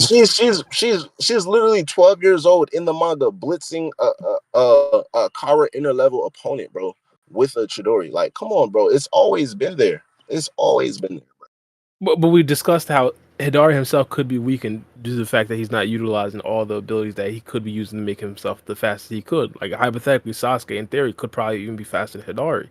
Like, that's my thing. Regardless of if that those claw marks are summoned instantaneously. They were compared to the flying Raijin Jutsu and Minato for a reason. And he used the claw mark on top of like having a Chidori with that tunnel vision speed and right. So like she's reacting to an instantaneous movement, bro. But reaction speed is kind of different than speed feats. If she's going to be blitzing Madara, that's kind of different. She reacts to it and then she turns around, cuts on her Sharingan, and then tags him with the Chidori. And then we already seen her, like I mentioned, with Ryu is more direct. Once he gains his ground after his attack from Mitsuki, she literally blitzes and tags him with a Chidori. And it was shallow, mind you, because at the last minute, once he felt the contact, he's able to disintegrate his body in the sand. But like the speed is there, bro. She's able to match the speed level of these opponents. But here's my point. it's not just that. We gotta get into the hacks. First things first, Madara has the ability to absorb chakra. Also, my only thing that Madara is able to be attacked or impacted by anything that isn't Sage chakra. So like now we gotta get into the hacks. Like, like this is my point. If Sarada is going to hacks her way Okay, so to then she being up literally. there against Ryu, we have to compare hacks. Like it is not speed and That's what I strength. was saying Hacks. earlier, and that's the whole thing. She has this domain of space where she can manipulate space. So even if you say like, because we understand how Madara and his regeneration and then the entire like, if the attack's not even Sage, it's not gonna hurt him. If she absorbs him into a black hole and literally implodes him upon, there's nothing he can do about that, bro. Like there's If nothing it, he can do. he might just be indestructible if it's not Sage chakra. Oh yeah, I hypothetically, if my god Naruto hit him with like one of the We crazy seen that weapons he's not Nikens back in the indestructible day. if it's not Sage Chakra though, because we seen what Mike Guy was able to do to him. Oh, good point. And he was he Well, was he was he was he was thwarting space, right? And his kicks and his punches was kind of distorting the space. Madara said so himself, and Sarada can manipulate space. So like, come on, bro. I gotta see it. I got my whole. I'm not saying you're wrong. I'm not saying. I'm just saying we gotta see more from Sarada, and it's more than just a speed thing. And she's faster. We gotta compare hacks at this point because again, she's not scaling to these characters with speed and strength. I guess you could kind of take the Hidari thing, but I do kind of question that. I think what's really putting her up there is hacks. Now we gotta compare her gravity versus a whole bunch of other characters' But hacks. she That's my okay, thing. so she's able to fight on a battlefield that's right there next to like a Sage Momitsuki. And we know how fast Sage Momitsuki gets. Like once he gets into Sage mode, he's significantly faster. And every time that he's activated that Sage move and Sarada's fighting, like she has no problem fighting next to him. It's like with Sasuke and Naruto, but it's even more akin to Sarada because she's not using lightning style to make her body faster to keep up with Mitsuki. Like she's just naturally able to keep up with whatever Mitsuki's doing, whether she's doing the lead and then he's following up or she's following up on his attack. She's able to match his speeds, bro. So it's like we know I how get fast Sage Momitsuki is, you know, and I think he's faster than a lot of these characters. And I think that's one of his more significant feats in Sage mode is his speed over his power. So it's like, All right. Let me ask you another question. I think this might substitute Naruto and Sasuke with Sarada. Does she beat Kaguya? by herself, Yeah. Naruto and Sasuke didn't beat. So just substitute her and then take them Yeah, out. And does she get the but in seals? theory, Does she get the seals? Does she get the seals? Because if not, she can just like yeah. Well, yeah. absorb her. She'd But have like, to. She'd have to. Yeah, she'd have to if get she this gets the in a seals, situation. and we got every yes, it's like yes, Oh my they're day. gonna be able to get the job done. What? What? So so check this out. Kaguya is gonna be able to switch dimensions. Okay, that's cool. I think switching dimensions and the Ash killing bone is like the best thing she got. She don't got no speed feast that's gonna be over Sarada. Sarada is gonna be able to react to whatever she pops out any of the portals. She can't get close to her because of the gravity. And we seen if Kaguya uses her gravity dimension, Kaguya herself is affected by her own gravity. Sarada can freely manipulate her gravity and her space. You feel me? So it's like come on, bro. It's Free act really as the ref. hacks. It, Free act as we the like, ref. Free game. What's oh going on my. Oh, here? he's spitting, bro. Does Thank so you, Rev. Thank she you. I'm not being biased. I'm just trying to pull out the facts. Like I'll let you know when I start getting a little biased. But like even with if you give her both the sun and moon seals, because I will accept that's the only way to kill that Kage off. But even then, because absorbing her hacks into wise, that yeah. black hole, bro, that's gonna because we're dealing with characters that have regeneration abilities that are surpassing the Shippuden level now. And these Otsutsuki and Ten Tails level, Kaguya merged with her Ten Tails to get the type of power that she had.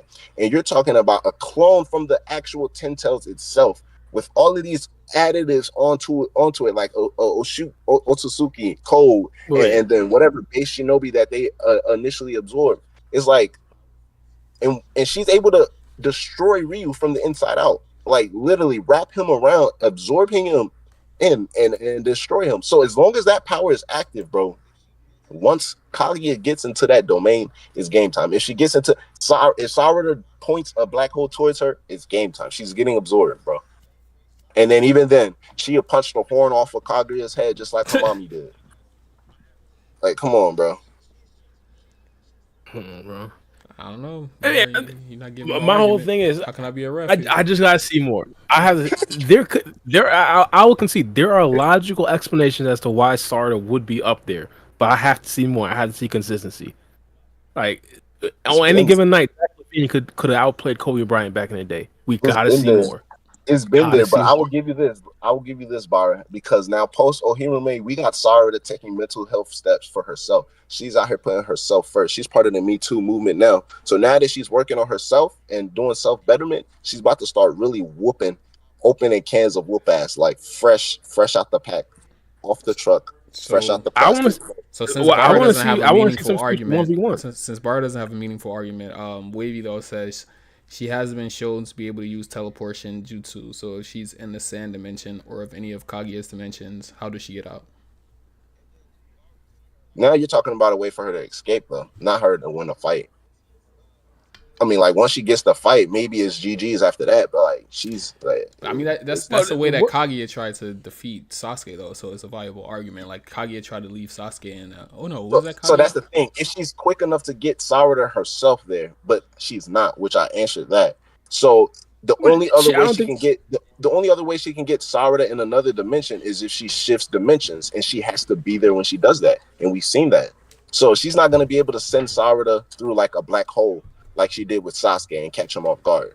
Sarada has too fast of a reaction speed for that. And on top of that, she can manipulate the space around people. Like she manipulates the space around her, you know? Yeah. I'll be arguing. I don't think that Kage needs to actually get a hold of Sarada. She just needs to change the actual location. That's the thing, but she has to be there when she does it. So like she doesn't change the location and you're only there. She's gonna be there with you. She essentially brings the location. Yeah, and then she could use time space and jutsu to leave. but if Sarada just literally summons a black hole behind Kaguya, like she just absorbs her, you know. So then Sarada would be left, but like at that point, it's like, you know. I don't think it'd be that easy. I think, to be honest, I think that Kaguya might even be able to like put the orbs in a different dimension. How would she be able to do that? She can open portals at any point, anywhere she wants, with the Ren of Sharingan.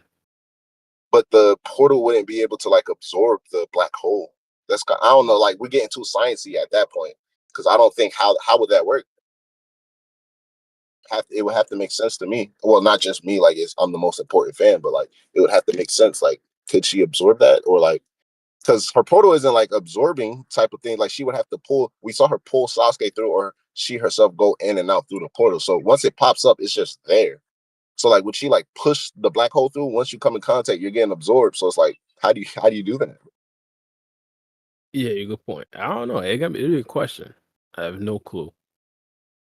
Wait, I gotta see more from Sarada. You're the first person I've ever known to have Bara just concede and say I have no clue. Nah, the reason why I'm conceding is because we don't know anything about Sarada. Like she could even have more Manga Sharingan abilities that we just haven't seen yet. Yeah, like, that's the thing. She can be even stronger than what we've seen. Well, she will be because she's gonna have more abilities. But like just based off what it's even hard to say like. They have to show us somebody exploiting a weakness within that jutsu, and then we can go off of that. So even how I ended it on my channel, when I told them, I'm like, y'all were better. Like the best argument right now in story, aside from Jura, and I would take, because y'all know how I feel about my boy Damon, right? And Damon is like Kawaki and his ability to possibly shrink everything that's non-living. Like we got to see if it's enough mass within those black holes that Sarada generates that's Kawaki would possibly be able to shrink it with his dojutsu. If that's the case, then he can render those black holes useless itself, right? But it's always into question, like we got to see the ability itself, because is it more so where she can manipulate space, allow herself to fly and float? Does she need the black holes there? Does it needs to be within the vicinity of the black holes, right? Because we know for a fact with the black holes themselves, they pull in any attacks and any targets that Sarada deems a target. So that's the point of the black hole, and then it's gonna implode, right? But we've seen that she's able to naturally float and fly herself. So like, how can she manipulate that space? Like, do the black holes need to be present, or maybe that can be why the triangles are there? She's only able to fly if like the triangles are behind her and she can simply like manipulate, that'd be pretty cool too. So there's too many questions, and the fact that there's so many questions, but she's still getting pinned up against the strongest of the strongest lets me know, like, bro, it's GG's for most of these, all of these characters. I don't know. It's GG's, man. I don't know. But one of the reasons why I don't want to debate this too much, I think it would be a good thing for Sarada to actually be like. I remember the question came up, or we kind of asked the question on one of the last pods: is Sarada too strong? I thought, yeah, but I thought it for good reason. I thought for good reason. Like, if hypothetically there was some BS in Sakura, it was actually equal to Naruto and Sasuke at the end of Naruto Shippuden, even though it would have been some BS, I thought it would have been great writing. Kakashi, when he gained both double Mangekyo Sharingans, I thought that was impeccable, even though it was some BS. But I thought it was impeccable. I loved it. You feel me? So if Sarada is actually this strong, like, and it's just some absolute BS. And power scaling wise, we're not entirely sure how she just jumped over Kage and Madara like that. We're not sure. I wouldn't necessarily mind it. I just want to see more, so we have actual concrete evidence that yeah, she's actually like that, and it wasn't just some sort of hacks thing where she was able to. I think right now what we're gonna see is we're gonna see Sarada. We're gonna see the Sarada that you wanted all along, bro. We're gonna see the Sarada that's like, nah, bro, I'm about to become the Hokage, so I'm taking everything into my own hands now. Like, she's accepted her feelings. She took the first step, right? Maybe she got a little bit more work, got to get a little bit more adjusted, but I think her character and the way she approaches, just in general life, right, within the Boruto verse is gonna be different from here on out. So, like, bro, and at the end, bro, like, she's big Uchiha, bro. Like, people forget, man. Once y'all snap with Uchiha the wrong way, like, they've had it. Once they reach a point where, like, all right, you know what? I'll do it myself. It gets scary, as noted by Madara, Obito, and Sasuke. Like, once they get to a point, and now we understand Sarada isn't evil. She ain't finna lash out on the world. But now I feel like she's at a point. Damn, down south. I'm about to say that down south is getting you. You said pernt. That's crazy. It's with my ass right now. But she's at a point where it's like, you know what? I'm gonna do it myself. I've been asking and begging. I'm gonna just go ahead and do it myself. I'm gonna just do it myself. So we finna see that, and it's gonna be the type of Sarada that I might start joining you on the arguments. Like, yeah, that's the next Hokage right there. Well, I think, to be honest, just my honest opinion, I don't think there's any other candidates. Don't get him started, please. We're not about to bring this Konohamaru topic back up again, brother. No. I don't even know why we even mentioned his name. I thought we were going to get into like maybe Shikamaru. I thought we were maybe going to talk about Sakura. Why would we even bring up Konohamaru at this point? Okay, that was me. So if Shikamaru, I think he might get impeached because of the way things are playing out. So if he does get impeached, even right now, it might still be too early. I think Sakura might be the best bet, or they might just bring back in Kakashi. Like, my guy Kakashi got to pull back up. He got to get right at least a little bit. You feel me? Yeah, and we always got to bring this up every couple of months. The writers did come out one time and said they wanted to include Kakashi exactly. into more of the stuff. So yeah, it could be that. True. It could be that. I think it could be like it was in the past. They bring back in the old Hokage. So Kakashi might step back. Like, if Shikamaru, I think it might be possible that Shikamaru is going to get impeached because he's helping Boruto too much. And like the two blue vortex within the last 21 chapters, they do this thing where, like, they put us in a mind space where we understand how much the world hates Boruto, and then they kind of put us in a mind space out of it because we're dealing with something else. And kind of right now we're in that latter space where, like, we also have to understand, oh yeah, everybody still hates Boruto. Like, it's still a crime to work with Boruto, right? So the judgment on Shikamaru's and his actions, depending on how they go forward, and Kawaki's stance of like having this alliance with Boruto, like, is it just going to be, because Kawaki says, everything has to go because Naruto, in everyone's mind, quote unquote, is his father? Like, people aren't going to rescind the order just because Kawaki says so, right? So it's going to be interesting to see how the higher ups handle Shikamaru's position, especially if he's going to be still supporting Boruto, whether it be like behind the scenes or he starts to try to take a more public approach in gathering allies and things about that. But I think Shikamaru might have the torch for right now. But if they do impeach him, my guy Kakashi come back in.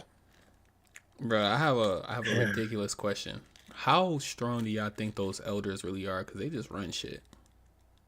Come on, bro. Come on. It's more about smarts at that point. They're not strong. They got respect, bro. It's like people wasn't living. They was alive when the second Hokage died, so they was alive to tell the tale. So they was like, "Dang, he had to be strong." You know, they make them leader. They make them leader. They was out there beating the blocks. So they like the 7-year-olds that's still in the hood. You feel me? Yeah. You don't even try them no more. It's like, all right, you made it through. All right, you straight. You got it, OG. Whatever, bro. Yeah.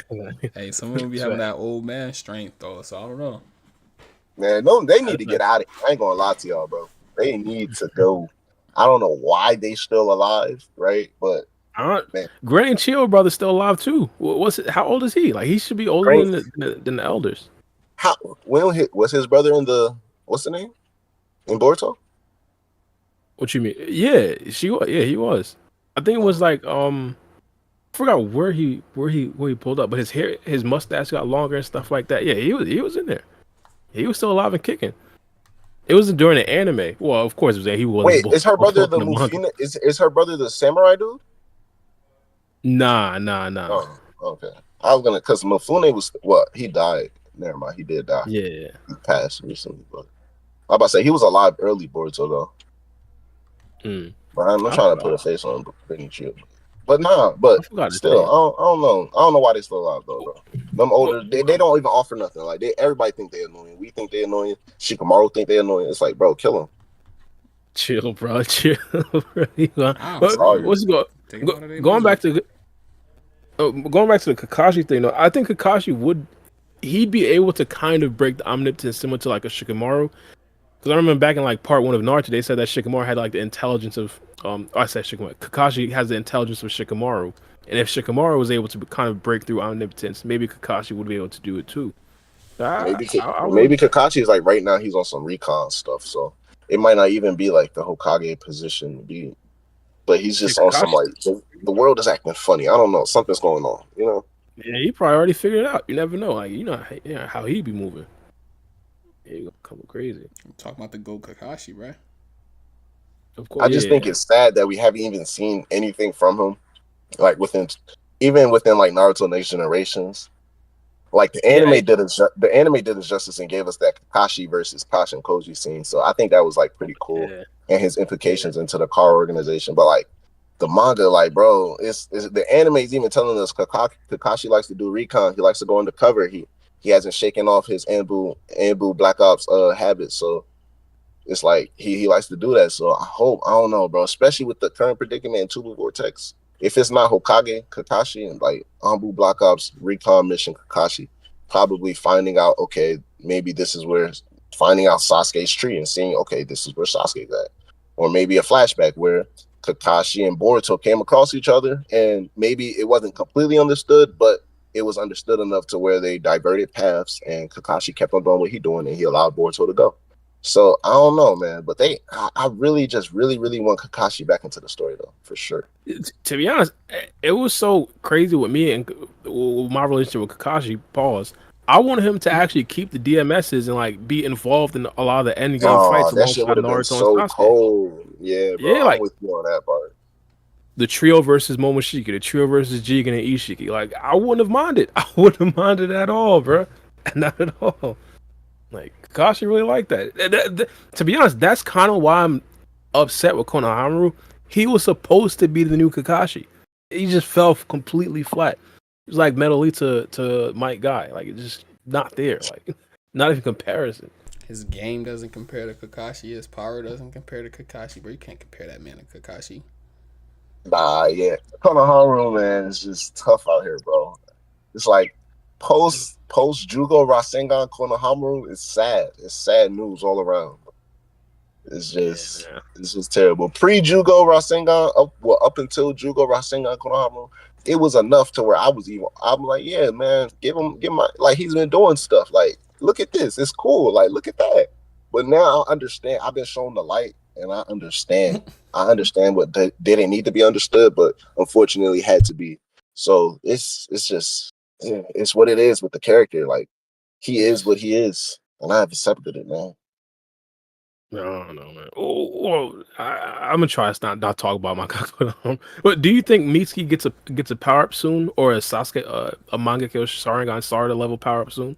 Like, he already got his power up in It did nothing. Yeah, I think his Sage Mode. I mean, like he might be able to.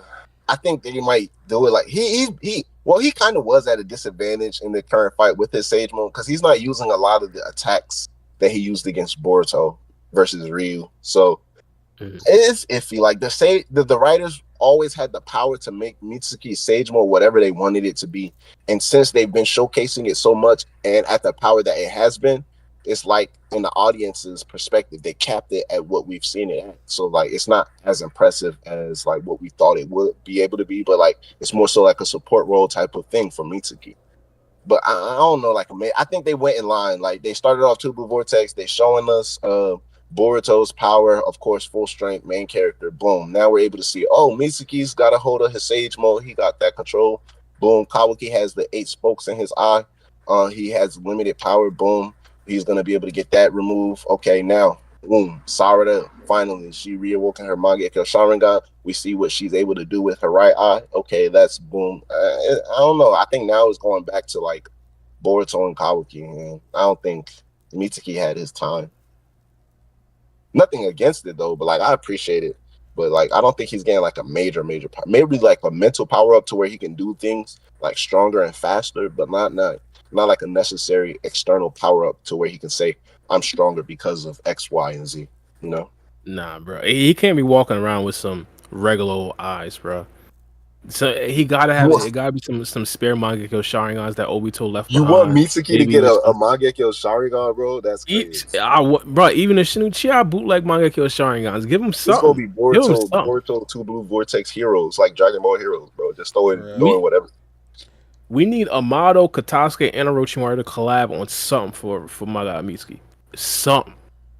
I think in the novels, like Orochimaru had made some glasses to where Naruto had put them on, and he was able to have Hinata's Byakugan for as long as he wore those glasses. But it was so chakra draining, it was crazy. They should be contacts now with minimal chakra drain. What is the problem? It's 2025. And that's coming from Naruto with the Kurama. He was like, "Dang, bro, that don't take a lot of chakra though." Yeah, it's 2025. The technology got to be up there. Even the sword that Boruto was using when he fought against Amado, that got to be up there. It got to cost no chakra. Probably all Wi-Fi now. Yeah, that sword is strong, but he's strengthening that with his own chakra for sure. That sword is definitely like it's withstood a lot of stuff. Damn. But so hypothetically, well, not even hypothetically, what other side characters do you expect to potentially be up there with like a Kawaki, Boruto, and Sarada? I guess now we got to include Sarada in the big 3 now. Yeah, I appreciate you doing that respectfully. I'll take the chuckle, but I respectfully appreciate you including her within that. But, no, I have to. She's the big 3. She's in the big 3 now. I think definitely Himawari without a question though. I think Himawari. Oh yeah, I completely forgot about that. Yeah, Himawari for sure. Himawari. And in the main cast, aside from that, I think other than that, like Naruto and Sasuke, when they come back, definitely they're going to be relevant enough. And other than that, side casts, like we might see them max out to where we see what Ino Shikocho did, where they're going against an opponent that's stronger than them, but they're able to utilize their teamwork and their intelligence enough to where they don't defeat the opponent, but they do something where they either gain intelligence or they still get away on the battlefield alive. So Shikadai was able to report to the Hokage office, they're after Himawari, and for some reason, Himawari is the Nine-Tails now. So now everybody's aware of that because of the recon. Team 10 was able to stay alive long enough to get, right? Mm-hmm. So I think they're going to be doing like roles like that, and the head of it is going to be the Team 10 with Ino Shikocho. So they're going to have more significant battles, especially going like past the Shinju against the other threats. And then we're going to see other characters play a significant role to whatever claw grime level threats there would be for in the future. So if they bring it, like I said with Denki, to go back to that, if they bring in Denki, the reason why I said that for Two Blue Vortex is because of the implications of the Sword Thorn Bulb once they retrieve it for all of the tree villagers in the village, right? So it's going to be something like they can figure out some type of technology to where they understand what's going on within the body once they figure out how to transport the Soul Thorn Bulb back. And someone like Denki and his technological advances will be a perfect implications into the story, and for him to be brought into the story and it actually works, right? And then that can be another side character that we care about, right? So Denki can play a major role in the recovery of the soul form bows and how they implement the studies upon it in terms of how do you return this to a human because it never essentially came from a human in the first place, right? And what does it essentially do? Do you go back to how you were? Do you come back different? Is your body somehow fixed? Are you now somehow a part of the 10 tails? Like, do you have altered chakra? Like, what's going on? So there's so many things from like a doctor standpoint and a scientific standpoint. So not just a motto, right? But Katasuke, right? But someone like Denki and his implications with technology and all that stuff. So Denki, definitely for sure.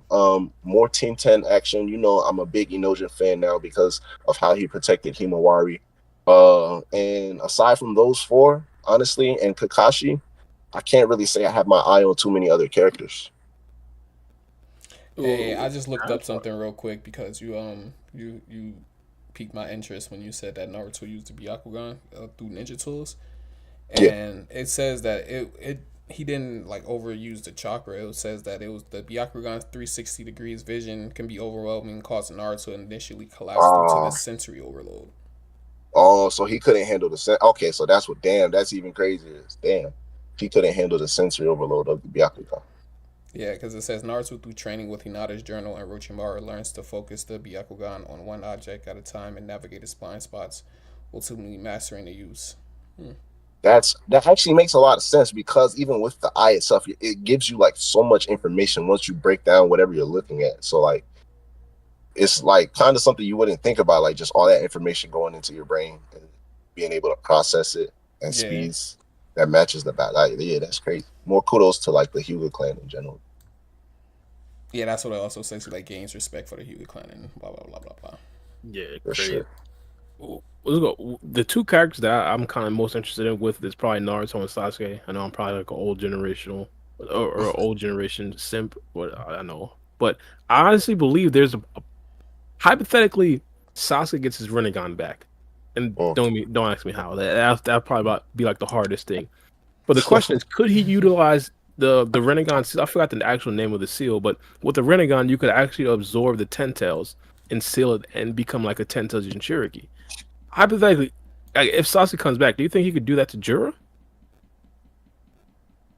I mean, if he was strong enough to do so, because like Sasuke, he was strong enough to do that to the 9 Biju, so that's like a 10 tails by itself. I think Jura is just like he's getting stronger, bro, by the minute. I'm not gonna lie, like I gotta put respect on his name where it's due. So like he's a sentient 10 tails. It's like all of that power isn't just like dispersed to where you can figure out a way to like deal with it, but it's focused and contained now. So you actually have to be stronger and better than it to overcome it. So I don't even know if he would be strong enough to, because like you have to be strong enough to win that chakra pull contest. So I don't know. Like he might be able to do it and start it, but like he might die also because Jura is strong enough to reverse it and pull back his chakra. Yeah, nah, that's true. Well, the only thing I would say is it could just be like the function of like the Rinnegan. Like for example, like when Madara sealed the Ten Tails, you could argue that he wasn't necessarily like stronger than the Ten Tails itself, or he did kind of have control over the Ten Tails, so it would kind of be like a different thing than Jura. So I would say that. Yeah, never mind. Yeah, true. Yeah, it's the only thing with Jura is just hard is because like now he's a sentient 10 tails, bro, and it's like he's gaining all of this knowledge, and it's like I think it's harder to even try to trick him. He might take things at face value and probably not be on some like murder on my mind type ish right now, but like it's still hard to get like one up on him, even with him being as chill as he is right now. True. What I will say though, I wouldn't be surprised if eventually Code finds a way to seal Jura inside of him, and then he gets the power up like that. Because if Code is still around, and hypothetical or not even hypothetical, we know that these Shinjus kind of come from Code. It could just be like the writer's intention to just return them back to Code and just make Code the stronger villain. Like, why else is he in the series? Yeah, that's crazy though, because Jura does say something like, "We can't wait to see how their destinies interact," or something like that of that nature.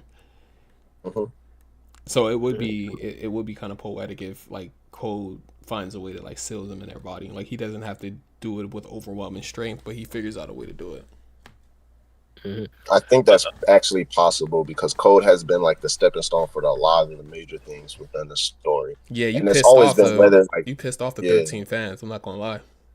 yeah. So it's like whether it's intentional or unintentional, he makes actions, and those actions have like major repercussions within the world. So I wouldn't be surprised, honestly, if he just backdoors Jura at the last minute. Code is Jura's Zetsu to his Madara. Damn right, pretty much. That's facts. Because he said, he say here, he said, in return, by any means, I'll have you hand over the chakra fruit. And then Jura says, I'm pulling for you. Good luck. I eagerly look to seeing where your destiny leads. Oh, that's what he says, where your destiny leads. Yeah. So like they're gonna have some type of future clash in the future. So yeah, smirk it's while you gonna be still interesting can, to see. for I'll be the one who has the last laugh. Yeah, that's what he said. He might, and I'm not. I'm still on the like spit on Code. Like yeah, he's a laughable character right now. So I don't got no real faith in those words. I think he might eat them, but I wouldn't be surprised if like Code just pops up, bro, and just like, dang, it's really Code, bro. That's crazy. Yeah, everybody's I won't be downplaying and talking shit about him. You start stepping on shit. The other end of the Shinju that I could potentially see, there could just be like, I don't want to call it like a hack space thing, but just like an overall like instant shut off if they were to go against like an Otsutsuki member, because I think there has to be some sort of function that just makes Otsutsuki members a higher being than just regular Ten Tails, because throughout millions and millions of years, I'm guessing it's just been Otsutsuki members dominating Ten Tails.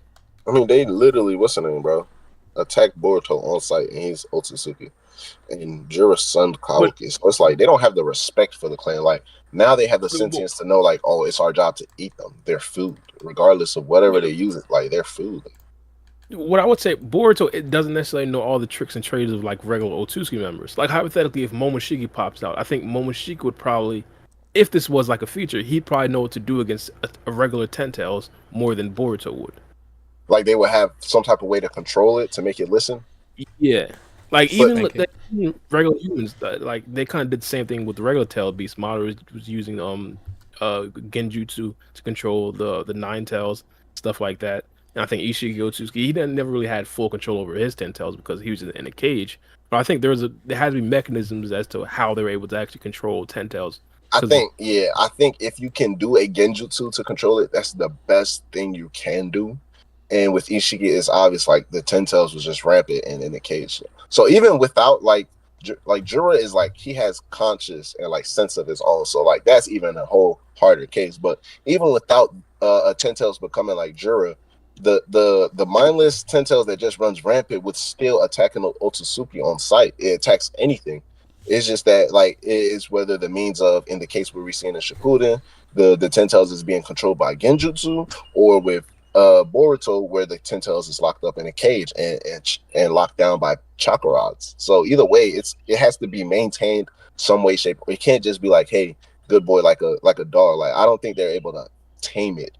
They have to find some type of way to manipulate it and utilize its abilities. And for the Ten Tails perspective, it's just like, I'm trying to eat you at any chance I get. I'm gonna take a bite. You feel me? So it's like, and now Jura has common sense. So now it's like, okay, I know I'm supposed to eat your species. So that's why I was gonna say, like, even with Boruto, like, I just think he senses the DNA and it's just like it's Otsutsuki, whether it be like a full Otsutsuki that was born Otsutsuki, or Otsutsuki like Kawaki and Boruto that got turned into Otsutsuki. Like, you're still gonna be food to me regardless, you know. And now it's just that I have common sense and I can act upon my urges. So it's like he's not even acting upon them and trying to devour Boruto or Kawaki right now. Right now, he's trying to see where it goes. Like he's playing it by ear. So that is just so much. It's just too open ended. Even just like for him to just like, you know, just say, oh, I'm gonna like there's gonna be some type of way that they can, especially with the Shinjus themselves, control or manipulate them. Like say Otsutsuki's able to come down. I don't think it's gonna happen, especially with Jura being the base and the control that we've already seen he himself has over the other Shinju. So yeah, that's true. Yeah, outside of what's it called, Boruto teeing off with Momoshiki, I think that's pretty much the only way I could actually see Juro losing.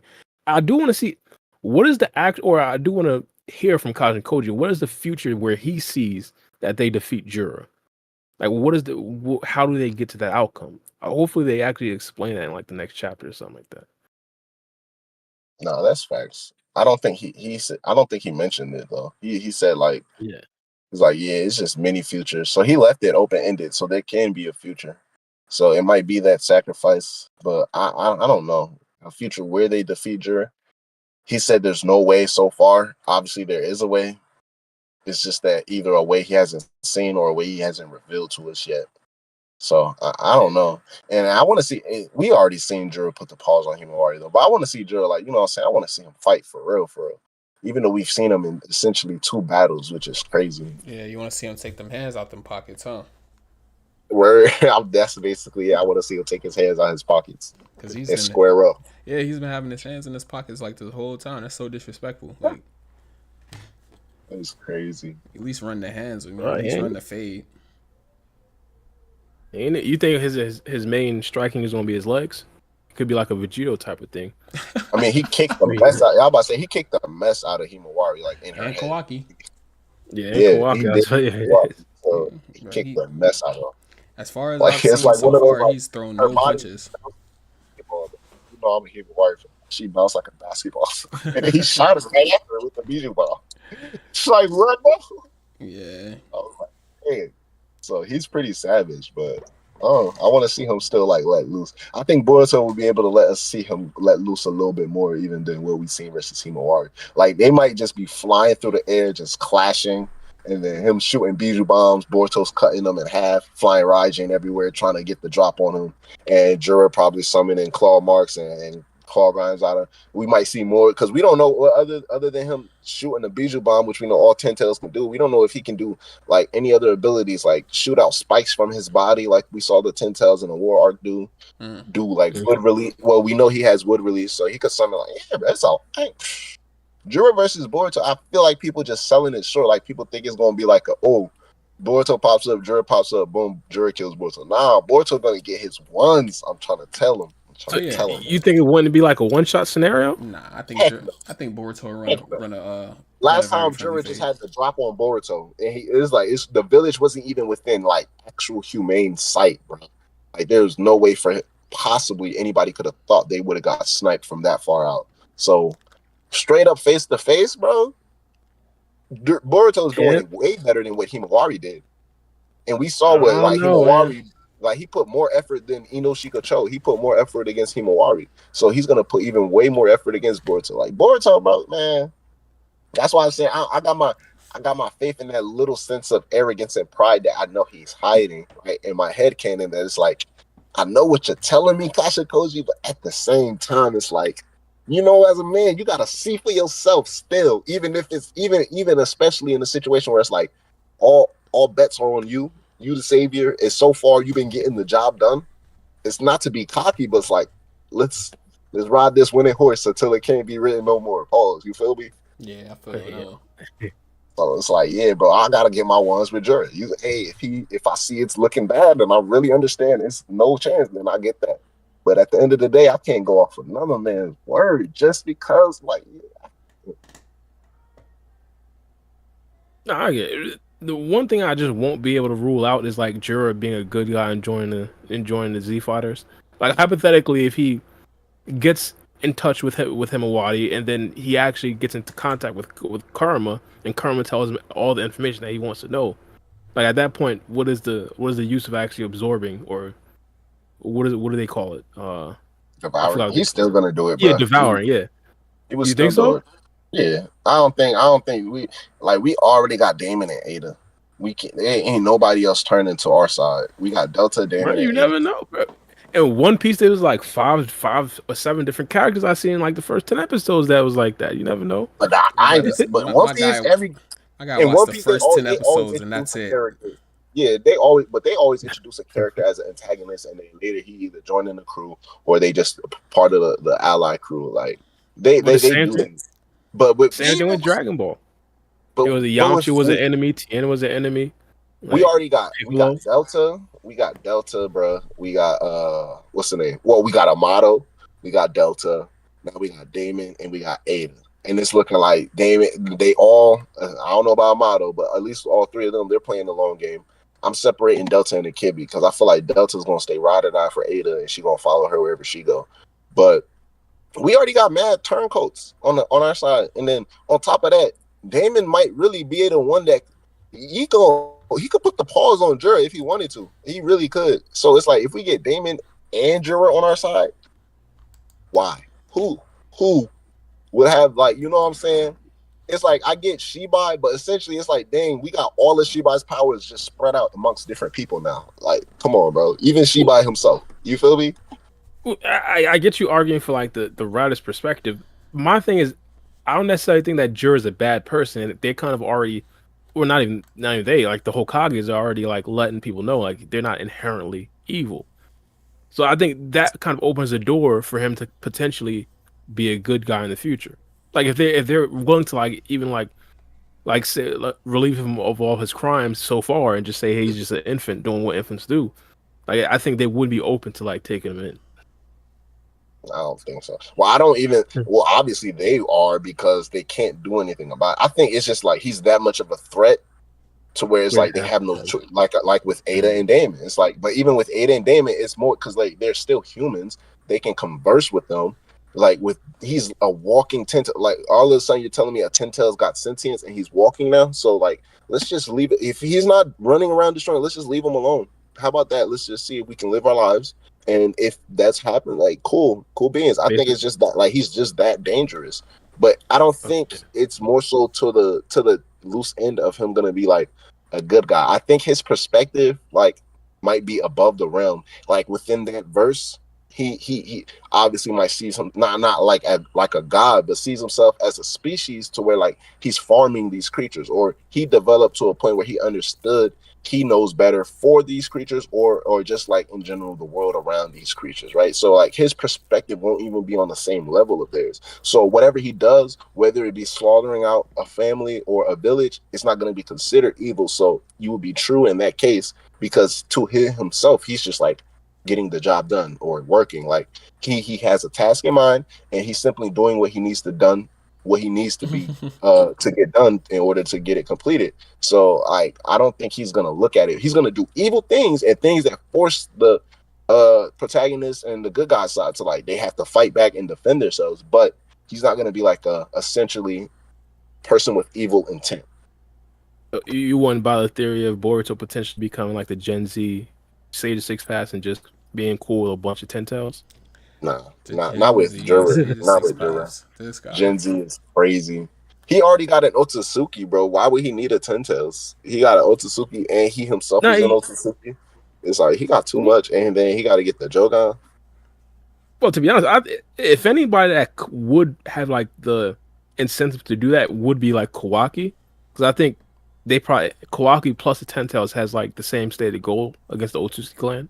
That might be like the way that he makes him even stronger because he told Amato to make him not just as strong as Ishiki's full power, but beyond that. So we got to see what Kawaki how he comes out the gate swinging. Yeah, true. But I think I agree with you though. He might be the person that would fall, that would like succumb to something like that. Like I'm gonna absorb the Ten Tails, or I can make this power mine in order to use it against the others, just like how he thinks about his karma and his Otsutsuki powers. True.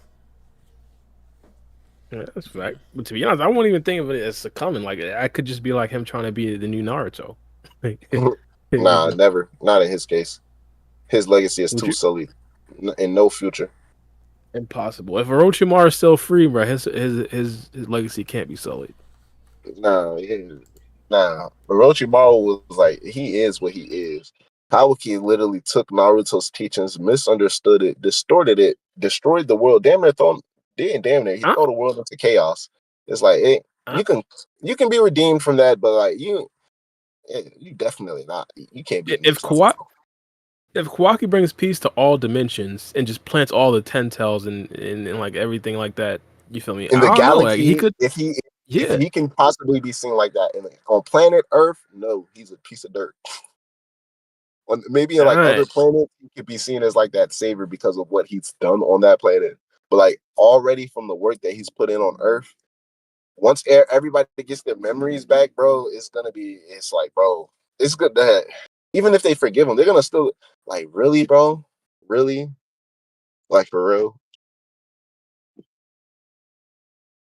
I get your point. But I wouldn't necessarily. I wouldn't necessarily rule out my guy becoming Sage 6 Pass 2.0. That's all I'm saying. I wouldn't rule out. I don't know. I think more like if like side characters, like maybe Himawari might become the 6 pack. Like her kernel to Kurama might allow her to tap into other Bijou chakra and stuff like that. Like, but I don't know. Like people with already like Kawaki he's Ishiki Otsutsuki, Boruto is Momoshiki. Like they already got these external forces. So I don't know. Not for them. Maybe someone like Cole. But definitely with Code though. You said what? Yeah, for sure with Code. I think Code would probably be like one of the most realistic. I would say we have those other external, but I think as enemies get stronger, like I wouldn't necessarily think like getting brand new ones would be like completely out of the question. Like you mentioned, what's it called, Otsutsuki God. I think Juro would kind of be helpful against like an Otsutsuki God. Like I don't know. Nah, he would be, but I don't know. He's gonna be the like endgame villain before the last villain, some type of villain. It's not gonna be. He's too much of a main villain to be turncoat. The only main villains that turncoat was Pain and Obito.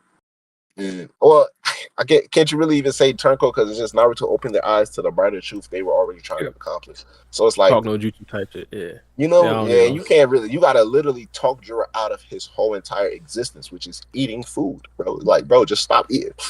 And how do you tell a man to stop eating? You feel me? It's like, come on.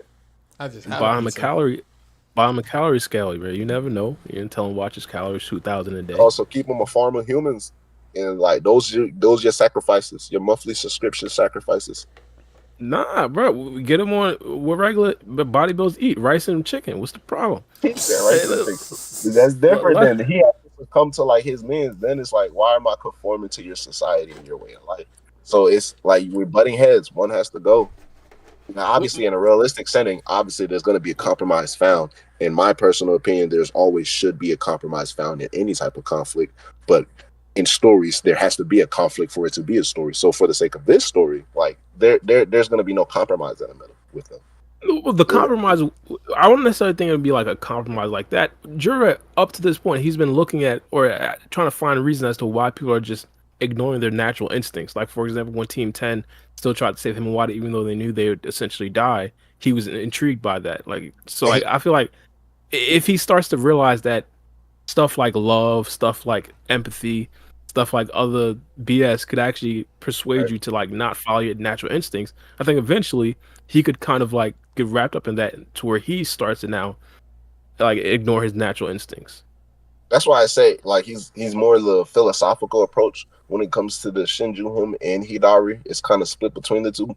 But in Juro's case, he's acting like the grand scheme of things. He's trying to understand. Essentially, he just wants all of the knowledge to be able to understand and act upon his own will. So I think I agree with you that he's figuring out the notion of the weakness for the humans being like love and attachments to their peers and all of that. So he's understanding how that is implementing their downfalls in certain histories when he's reading the knowledge books and he's looking and seeing how Team 10 is acting and sacrificing themselves. So like just love in general, which is why I say he won't act with evil intent, but more so a natural predatory intent. Because even up until this point, he's been denying his instinct, which is to eat Boruto and Kawaki, and he hasn't done that yet. So he's already been denying it. So it's like I think he's more approaching it in the philosophical standpoint and his knowledge, and like I said earlier, he's playing it by ear, and he's come to the conclusion that love itself is the dangerous thing, and he already said it to the other Shinjus when Mumushi was asking.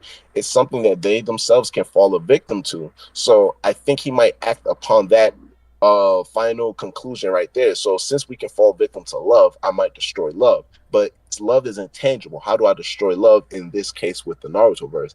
Essentially taking out all humans, right? So if 1 + 1 = 2 and I'm trying to get the 2, I need another 1 to go with the 1 I got right now, right? So that's Juro's whole thing. But your idea is that he'd want to like destroy what would kind of like drive him against his natural instincts. What if he doesn't mind it? Like for example, right now he's being driven away from his natural instincts because of his love for knowledge. Like he wants to learn more and more. But So I like, don't think he. Oh no, go ahead. now I'm saying, so there could be new things eventually that just also like influences him to not act on his natural urges, and that in itself just overrides his want to actually become like a god tree. I don't think it's naturally like he doesn't want to.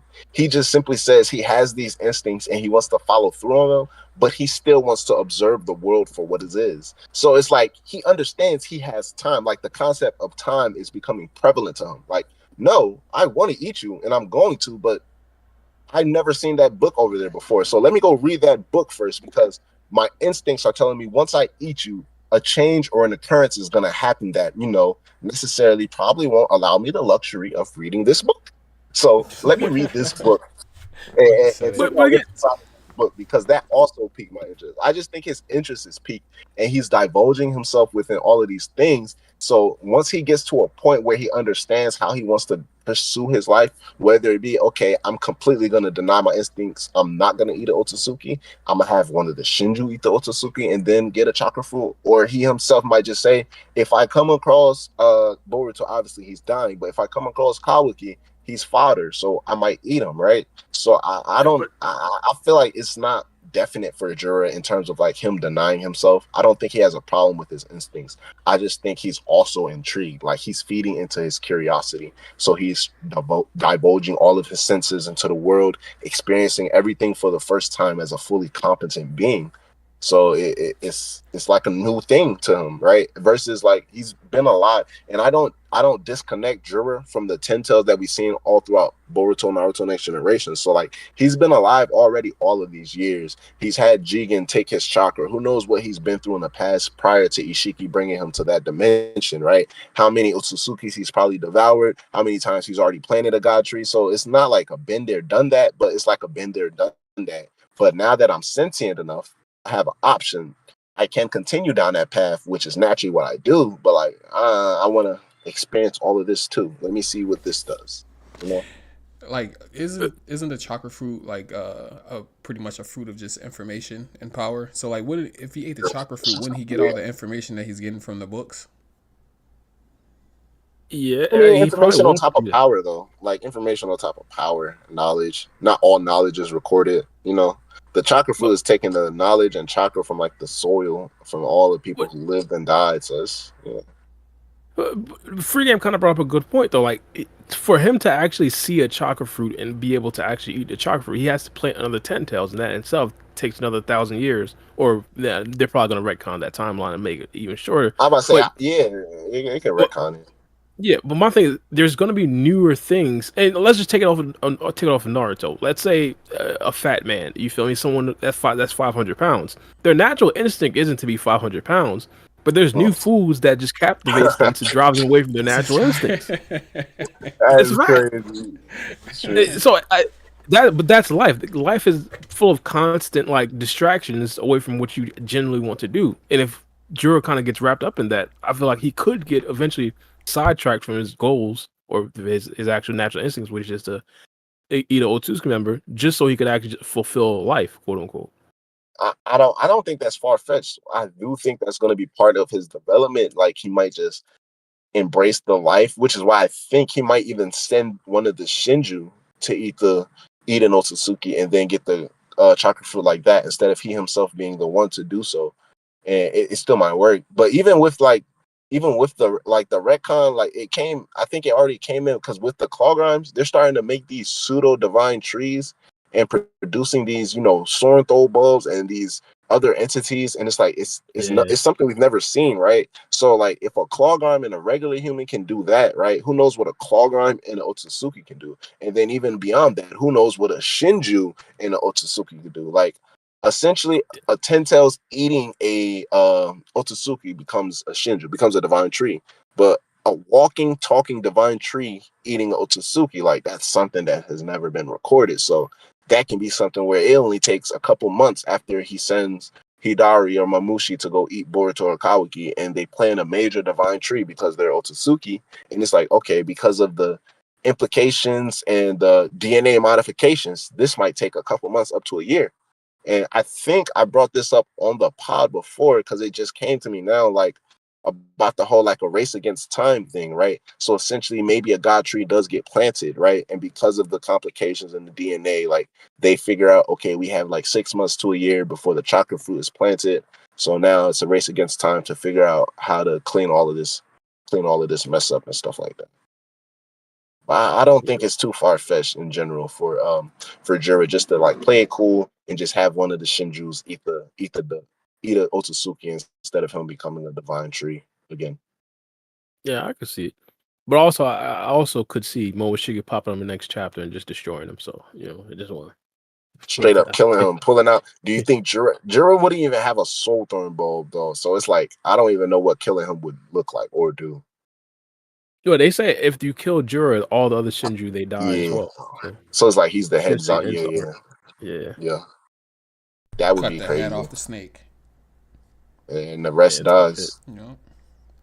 Unfortunate for all of our theories. I ain't about to lie, but yeah. But it can't happen like that. I think it won't happen. Borushiki popping up though, it's gonna be too much for Jura to handle. But it's gonna be something. Kawaki might pull up and ruin it. I think most likely though, it might be like a Borushiki and then a Kasha Koji pop up in the mix, and that's how we end off the arc. Borushiki might end up sealing Jura just in case. Just keep him keep him locked away like how Ishii kept Ten Tails, bro. Just seal him in different. That's crazy. How would he? Why you treat him like a pet, bro? What's the problem? That is crazy. No, I don't think Jura gonna get done dirty like that. We haven't even seen the man go full power yet.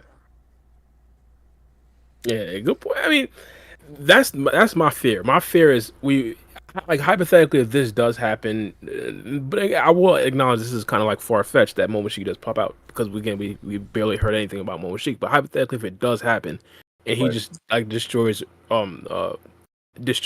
Jura, it'll kind of be like Code when he unlocked his limiters or unlimited himself. Where it's just like you finally go all out, and now you're just getting destroyed. Like I think that was just the Code special, bro. They're not gonna do Jura. They're not gonna do nobody else like that, bro. Everybody else that got in a power up, like they done their opponent dirty within the story. Code is the only person. Yeah, bro. They gotta hate that dude. Like it's never been done. Like you get a power up. You normally the only way you get knocked out after a power up is because you just came from putting in work. You tired now. Code got powered up, and then verbatim said, "I can't lose to nobody." And then proceeded to lose to somebody. You feel me? It was different. Real different. Then he proceeds to lose to somebody. Like I was like, wow, different. Actually different. Bro, I choked on water. That shit's crazy. I hate when that happens. That's crazy. Y'all got any other topics? It would be like 2:30 in.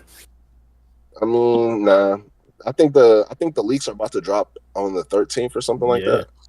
The first official leak. So I'm gonna look forward to see what they're talking about. Facts. I think the spoilers should be out by next Saturday. Yeah, spoilers should be out by next. So are y'all trying to do like a community discussion for the leaks or just like spoiler? Sorry. Is that the water, bro? Yeah, shit's kicking my ass. That is crazy. Yeah, the next day I'll probably be free is like Wednesday, but yeah, so we could probably do like a community discussion on Wednesday if they out. I'm down. Yeah, I think I should be as long as I get back to the crib on time on Wednesday. I should be good to do a little community discussion for the leaks. I work at home all week next week, so yeah, I'm good. Yeah, gang done got fired. Damn, bro. Nah, I just work at home. I feel you. That's what I was about to say. Getting fired is crazy. Don't put that on me. When the homeboys start saying they whole schedule clear, I get worried. Nah. I said I work from home all next week, so I'm good. Nah, I get you. That was the explanation. But once you said I'm home the whole week, I'm like, Yeah, it's crazy. What you mean? You more free now? All of a sudden, what happened? Nah, it's because I be having to drive home. So like, I get off at 5, and that's 8 o'clock y'all time or 8 o'clock bar time. So like, if we try to do it on a weekday, then I have to do like 8:30. Be like, nah, bro, be doing like be like 50 over the speed limit on the highway, and yeah, he be doing like 120 on a 65. I did that on a regular day, so it's all good. You want, bro. I beg, bro. Please drive at least or at max 10 over the speed limit, bro. I don't need none of my homies getting no car accidents, bro. I don't care how much willy I see. I feel that, bar. I feel that. I got in a turnover accident. What? This time last year or some shit like that. I remember that. Yeah, see. Yeah. Exactly, that car was damn. Yeah, bro. I wasn't even going fast. I wasn't even going over the speed limit that time. That's the crazy thing. You wasn't? Damn. Nah, I was driving normal. I was in my little sister car. I wasn't driving crazy. Yeah. In my personal car, I drive crazy in my own car, not somebody else's. The only crash I really had was like in a parking lot. I had a little fender bender. Bro, that was my first crash. My whole bumper was going on at the lot. Nah, I haven't had a fender bender in a little minute, but I've had a few of those. But I was in a bad crash. It's one of those things you hear growing up. Like my mom always, or like I hear family members talk about it because I was still in the car seat at the time. Damn. But we got in a bad car accident. It was my mom, my sister, and me in the car, and I was in the car seat. So I don't know how old I was, but they was like, "Yeah, bro." Like the car was totaled. Damn. I was like, everybody was good though. We all three of us still here. Look, so that's why I grew up hearing about it. That's the only reason I know about it. They didn't talk about it. Like whenever the story would pop up at like family gatherings, they're like, "Yeah." I'm like, "Damn, bro, I ain't know that." Yeah, I was in a car accident when I was a kid, but that wasn't our car. We was gonna drive for somebody. We was gonna ride. So I don't even consider it. Yeah. Nah, I never. I remember when I was younger though, my fucking sister almost fell out the car. Well, my dad was driving because he's irresponsible. Yeah, that shit is too, and that shit is also possible because I think like it was like my sister almost went out the windshield, bro, from the impact. I was like, bro, what the fuck? No, my dad just forgot to lock the back door, and my sister opened it while he was driving. She almost fell out, and so I grabbed her by her shirt. That's the only time I remember.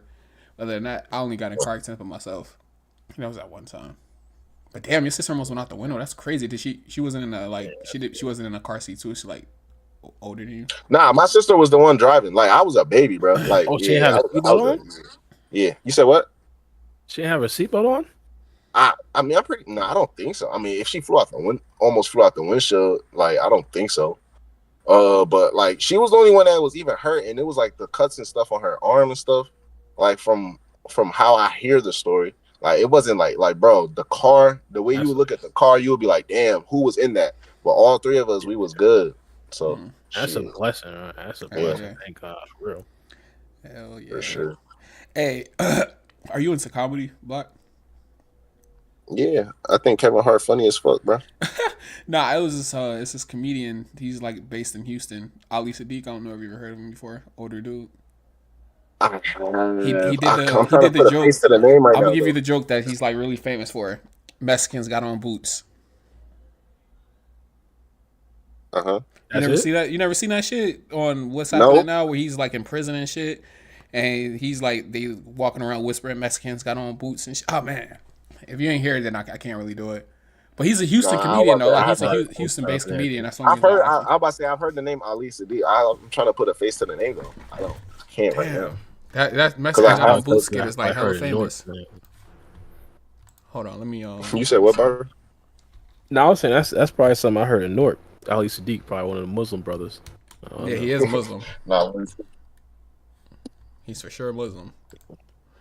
Let me see. Let me get a picture real quick and see if this jogs your memory. Because the only reason why I asked is because he had a new stand-up special. I'm like, I'm really like big into comedy. I love stand-up comedy. So like, unknown comedians, I'm real privy to. This guy. Okay, I've seen his face before. Yeah. But I'm not like I ain't know like what was the recent thing that was going around with him. No, but yeah, I've seen it. Yeah, that's why I know him. I've seen his face before. Nah, dude is funny as hell. That's the only reason why I was asking. He had a new special. I was gonna ask you if you saw it, but never mind. It's on. You broke up what? Netflix. It was a Netflix special. Nah, it was on because like a lot of these new comedians. I said it was a Netflix special. A lot of these new comedians, I don't know if you've been noticing, like if you like watch comedy, but a lot of them have their own YouTube platforms now. Like they're putting out their own specials and shit now. Oh, yeah, Andrew Schultz method. Yeah, Like, is this comedian that I've been fucking with recently. Oh, that sounds weird. I You said gotta comedian I've been finish. You fucking with. cast a bad Yeah, I spell know. right there. It's a comedian that I've been fucking with. He's a Mexican dude. His name is Ralph Barbosa, bro. This nigga is funny as hell, bro. I was about to say, I had a feeling he was gonna say that. Ralph is actually funny. Yeah, I think he's a I be comedian, seeing Houston comedian too, right? Isn't he from Texas? Yeah, he's from I think he's from Dallas or Texas. He's from Right. Texas though for sure. He's funny He's as hell. Spanish. I be seeing some of his clips on like the Snapchat little reel thing that they have those little things for the comedians. So that's how I be seeing Ralph stand up. Yo, He's Ralph pretty is funny as hell, bro. He's Spanish, right? Yeah. He's I like the comedians that have good crowd work, like him, and then this other dude that be on Snapchat, the white boy. He be on Wild 'N Out though. Who? Damn, he's like a pretty talking boy. about Trevor. What? I forgot his name. Something Stife, I think. Oh, I know who you're talking about. Damn, I can't remember his name. Oh, fuck. He's like talking about the. Yeah. I was about to say the one that looked good. I forgot his name. The one that looked good is insane. Major pause. Big pause. That's his thing. That was his thing. Super pause. That was his thing because supposedly he looked too good that he ended up getting mostly female audiences. So he tried during his special. Matt Stipe. There you go. I was trying to look him up. I know who you're talking about. His crowd work, bro. His crowd work is crazy. Like he's amazing at crowd work, bro. Like feeding off of I don't know if I don't watch his full specials, but because sometimes Snapchat they be having like his little 8 to 10 minute specials on the little slide thing on my phone, the algorithm. So they show a lot of him and Ralph whenever I'm on Instagram or Twitter. But his crowd work, bro, he feeds so well off the crowd. Like somebody will try to say something to throw him so off, and it works so well. And a lot of times he can even tie it back to his original joke, bro. It is crazy, bro. And his crowd work is amazing because he's literally just talking to people and they're figuring something out, or he's asking people what's going on, how you here, what's going on, is that your girlfriend, your best friend, typical crowd work. Yeah, he's naturally funny. Yeah, he's naturally funny. It's Matt Rife. Matt Rife. I was saying Stife. Yeah, Matt Rife. Yeah. Matt Rife and Ralph Barbosa. Funny as hell, bro. I think I heard of Matt Rife before Ralph Barbosa though. Shit, I knew of him because of Wild 'N Out though. I knew Ralph because of Instagram. Yeah, Ralph just popped up on my YouTube feed. You said what, Bar? No, I said I never seen him on Wild 'N Out. To be honest, I haven't even watched Wild 'N Out in a minute. I was about to say Matt was on Wild 'N Out a couple times. Yeah, I was just thinking when was the last time I watched Wild 'N Out? Yeah, it's been a minute. I don't know. Bruh, is Wild 'N Out still on air? No, right? Yeah, I don't know now, but I'm pretty sure they kind of rebooted after Nick Cannon. I forgot his name. DC Young Fly. He started to be the main guy. No way, DC Young Fly really did it because he said he wasn't. He said they offered him offered him the show and he turned it down because Nick Cannon pretty much put him on and he didn't want to do that to Nick. Backshot Nick, yeah. Backshot is crazy. And plus, they got 85th Southern Comedy Show. They're doing good on this own. With him, Chico, and they the whole team that they even got built now with him, Chico, dude with the afro, and Carlos. Well, hypothetically though, do you think it would have been an actual problem? I wouldn't necessarily look at it as a negative if I'm Nick Cannon. If I put. It depends on how it went behind the scenes. Because naturally, I don't think it would be a problem. It could be a way oh yeah, your homie, he found a way to come up. They passing the torch. But if it's not on some patch and a torch type of thing, and it's something really went behind the paperwork behind it, and it's a reason nah, I ain't gonna do that, then I would understand. So I get both. Yeah, I can see. They snatched the show from Nick and then gives it to him. That's kind of backdooring your homie. Yeah, it's the situation behind it. But if it was something Nick was all right, this is my last season. I want DC to take over. Then I think DC would have took that without hesitation. Hell yeah, bro. Yeah, true. I gotta find out the lore behind it, but yeah, it's true. Nah, DC would have took that no hesitation if that's how it was handed to him. But he said he was gonna be loyal to Nick. Did y'all hear about the new Friday that they supposed to be coming out with? They finally got confirmed. They agreed on the script and stuff like that. Yeah, well, the way Ice Cube said it was never the script that they wasn't agreeing on. It was the studio that produces Friday that was holding it back. They wouldn't sign off on it. So I guess he was able to come up with some type of deal with the people who owns the Friday name, quote unquote. So he's able to put it out now. That's good. Yeah, I'm looking forward to that. There's a lot of movies I'm looking forward to coming up. A lot of good movies I'm looking forward to. Well, the only reason why I bring up the Friday movie is because we was talking about DC Young Fly, and supposedly DC Young Fly was supposed to play. I don't know how true this is, or like if this actually is what's going to happen, but DC Young Fly was supposed to play Chris Tucker's son. Chris Tucker was supposed to have like uh what is it, a rehab. He's supposed to come back into the story as a person who owns like a janky ass rehab. And Chris Tucker was supposed to. I'm sorry, DC Young Fly was supposed to play Chris Tucker's son. Of course, Ice Cube was gonna bring his son in the fold, and that was gonna play. He was gonna play his kid, but like they was gonna bring DC Young Fly into it. I thought that would be a dope ass movie, even though they tried that with How High and it was fucking terrible. I mean, I like those type of, even with How High in the DC movie. I like those type of movies. Like I grew up like I watching those type of hood movies like on my own and stuff like that. It was fire seeing those type, especially in the house, because I grew up in a real African household. So every chance I got, I tried to relate as much to my friends at school as possible. So I tried to stay as much like from the African culture as possible. So I used to watch How High, you know what I'm saying? Boys in the Hood. Bro, I'm telling you, me and my cousin be watching these movies, bro. Little kid, he tried to get out of the African household. He tried to get out of the motherfucking open toast. I love those type of movies, especially the Snoop. I've seen the original, like with the Snoop Dogg version of those movies back when I was a kid. But the DC one, I didn't mind it. And then what he was the one that was the one with him and Lil Yachty, right? Yeah. Or that's a different movie. No. Yeah. Okay. So yeah. Yeah, so like I really rock with that movie, bro. That movie was funny as hell to me. It gave what it was supposed to give. And I guess it's just like me, because I compare it to the original How High movie, and that's like a cult classic. That that's the type of thing though. Yeah, it take you on a whole different type of journey. Yeah, I just feel like some movies shouldn't be recreated. Like there should never be a part 2 to some movies. Nah, I feel you. I think I still like, even for like that type of comedy though, like that's the type of comedy, like that hood comedy I can relate to and appreciate. Like we was a straight African family, like even for me coming up, growing up in the middle of the hood, bro. So like a lot of those things I see and I relate to that. Also, I experience it from a perspective like, yeah, they used to, like just different type of ways how you would be like in the hood, like, oh, over there that's the candy lady crib, or over there, that's what's the name crib. They be down there gambling, the tank tops. Down there, that's where all the kids, that's where we play at. So I like those times. Like even with did you see that movie with Keke Palmer and SZA? No. What movie? They got a movie? Yeah, it was called, I think, what is it called? Not It Is What It Is. Excuse me. It's called, damn. It's called One of Them Days, bro. You choking on water, bro? Nah, bro. I just started. I don't know what the fuck I'm choking on air, bro. But yeah, the movie with SZA and Keke Palmer is called One of Them Days. It's one of those. I heard of that. Yeah. I heard of it. It's not like a hood classic, but it's one of those movies that take place in the hood, in the neighborhood. It's just one of those comedies. It's like I love those type of movies. Yeah, I've heard of it before. It was. I'm thinking of the one that was produced by Lil Romeo. I can't remember the name of that movie. That shit was good as hell. I haven't seen it. I probably had. I don't know if I have. But it was on Netflix. Let me see if I can find the name of it. I can't remember the name of it.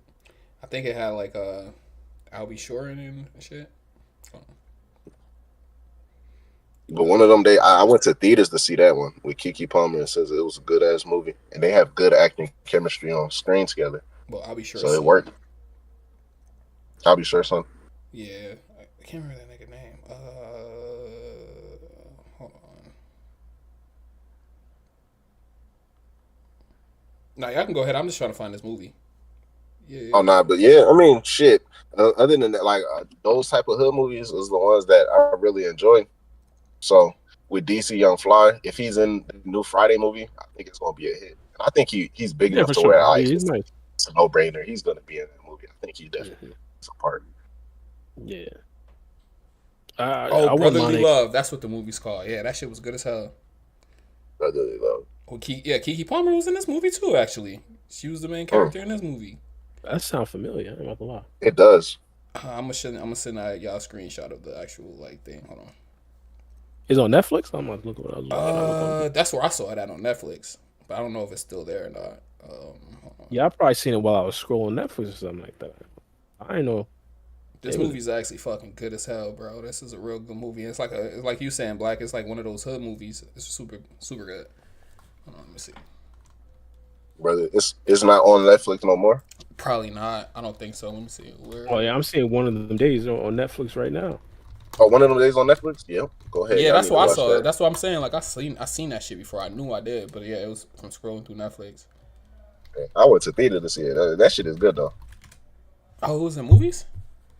Yeah, when it came out, it was in the movies. Oh, you can watch this shit on Tubi for free, bro.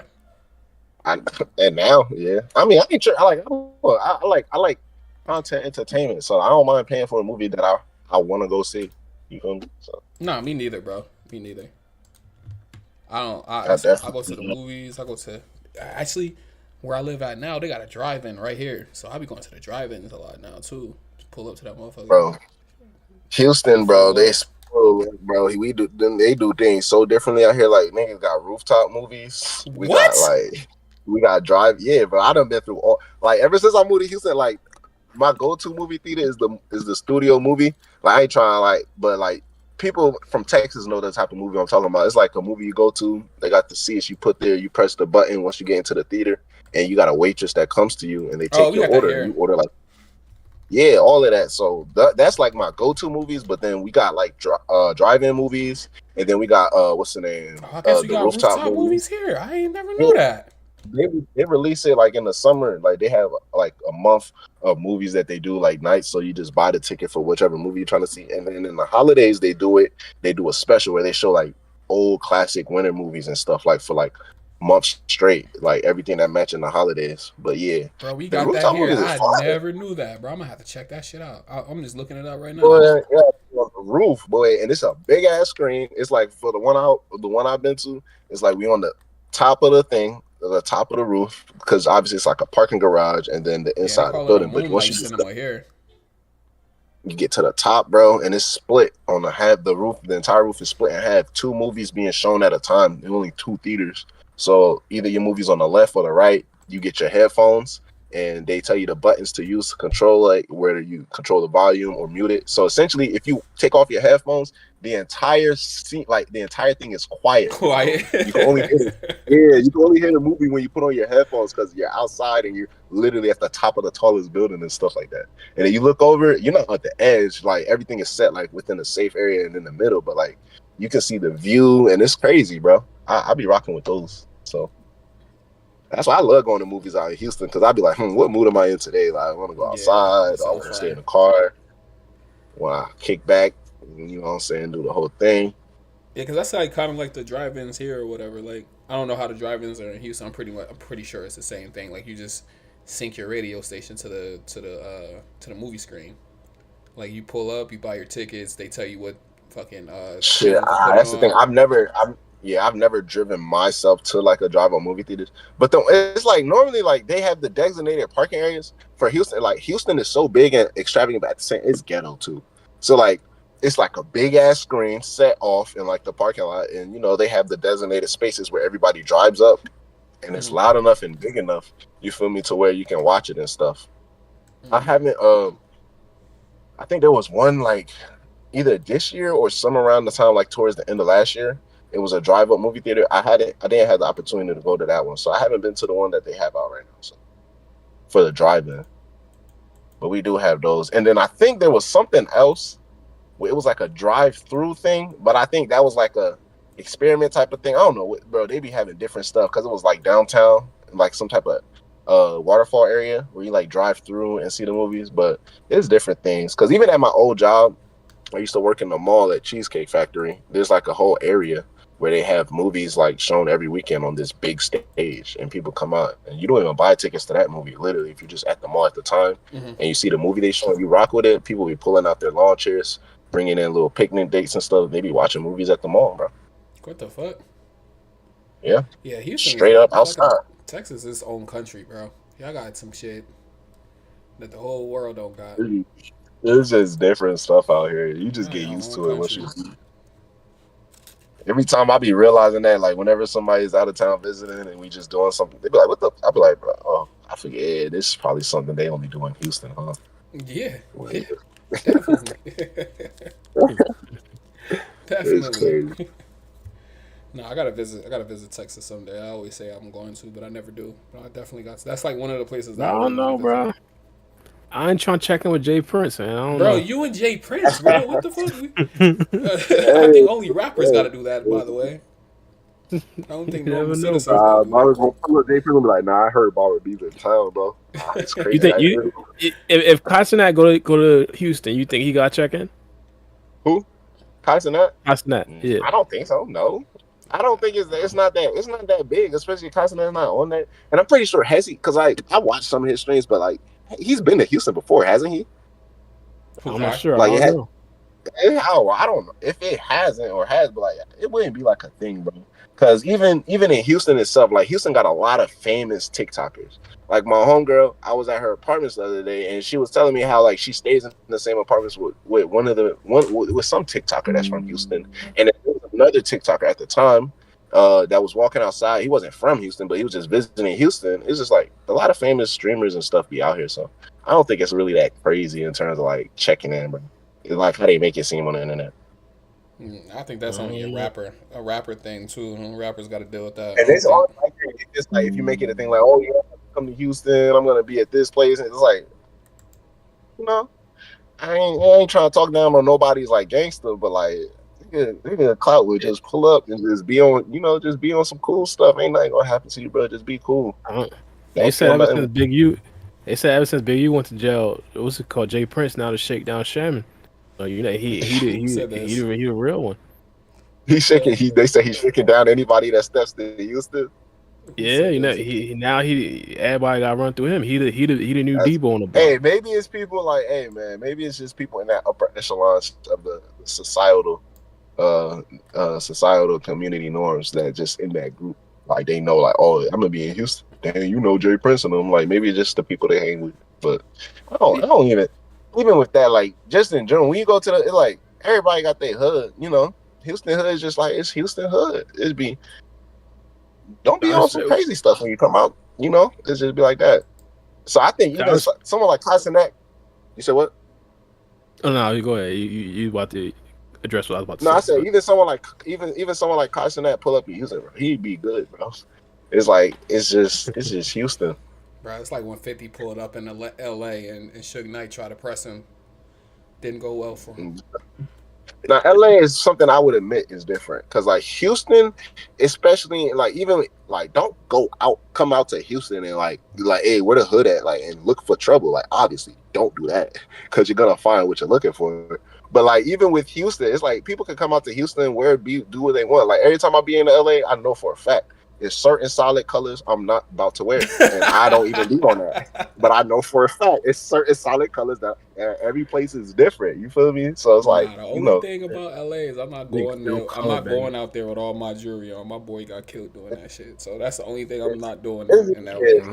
People think it's like, oh, you go out. Like sometimes trouble come looking for whatever, and LA is unfortunately one of those places where they have those dumb rules. So like, I make sure there's certain colors I do not wear whenever I'm in LA. I be in the nicest parts of Hollywood and still be like, yep, you gotta be make sure, what I'm saying? I go out there and I don't even care about what colors I'm wearing, honestly, to tell you the truth. It'd be more like the hats you wear and shit like that. Yeah. And then wearing all that's those the jewelry, nigga, like, because niggas will rob it's you. because of the way I dress. That's what I mean. Like certain things that like, because the way, so yeah, it's just like certain hats really like, because you can go out there and wear whatever colors you really want. Because I be in LA a lot. But it's just like, yeah, going out there studying, you don't want to go out of LA studying, especially in the wrong place, because they're going to come take your shit. If you're not trying to give it up, bro, you're going to die. Yeah, it's just that. And plus, I'm a black man in America. I know, like, I'm probably like one of the nicest people niggas will ever meet. But like, I know what my face looks like. You feel me? I know, like, people will be like, yeah, that he's up to no good. You said I know what my face look like. It's crazy. So I gotta, even if like I like to look good too, so I ain't trying to be on like I'm the flyest nigga out here, but like I'm not gonna step out on some like I want to step up like, yeah, I know for a fact this is a hard fit I got on right now. So even making sure I look good, I like, yeah, I can't wear that though. So because I'm a stunt, I'm gonna be like, yeah, look at me, not like on some like everybody like all eyes and cameras lights action, but like I'm gonna wear my fit, and you gonna know by the way I'm walking, like, yeah, he proud of his fit. You feel me? Nah, like I remember when we went out there when I used to be a pharmaceutical rep. My homie got killed because he had on this fucking thick ass fucking gold Cuban chain. Yeah, He had a fucking $30,000 charm on. Was not trying to let that shit go, and they smoked his ass. Took his shit still. Yeah, everything I ain't finna be on no like Essence and Invite, but like everything I got on, bro, I'm willing to like, bro, take it, bro. It's not coming with me to heaven. Yeah, anyway. you can have it. You feel me? At the end of the day, you feel me? I don't buy nothing that I can't buy 7 times over. So, nigga, if you catch me with it, go ahead, take it. It's you, bro. Take it. Fuck around, like hey, nigga, I know Jutsu go crazy on these parts, but I might fuck around, make you think like, damn, bro was really spitting, huh? Bro, I yeah, ain't not about to talk no YN out of nothing, bro, because they ain't no talk no Jutsu no YN. Nigga, they just gonna take your shit. What? Oh my gosh. Probably smoke your ass for striking heartstrings and shit like that. Like, come on, don't do that. Bro, that shit deep, bro. I ain't want to feel like that. Man, what? You made me catch feelings, nigga? Pluck your ass. But yeah, LA is different. Houston ain't like that. It's not no color type of base thing. Well, I ain't no gang member in Houston, so I wouldn't know what they do over here in these streets. Don't get me wrong, y'all. So, but yeah, I heard they be gangbanging in Houston too. They bang everywhere. They gangbang out here for sure. Like, don't get that wrong. Yeah, not to start no brand new conversations, nothing like that. But since we talking about LA, have you been keeping up with the Rico, the LA, the big Rico? Ain't nothing really to keep up with.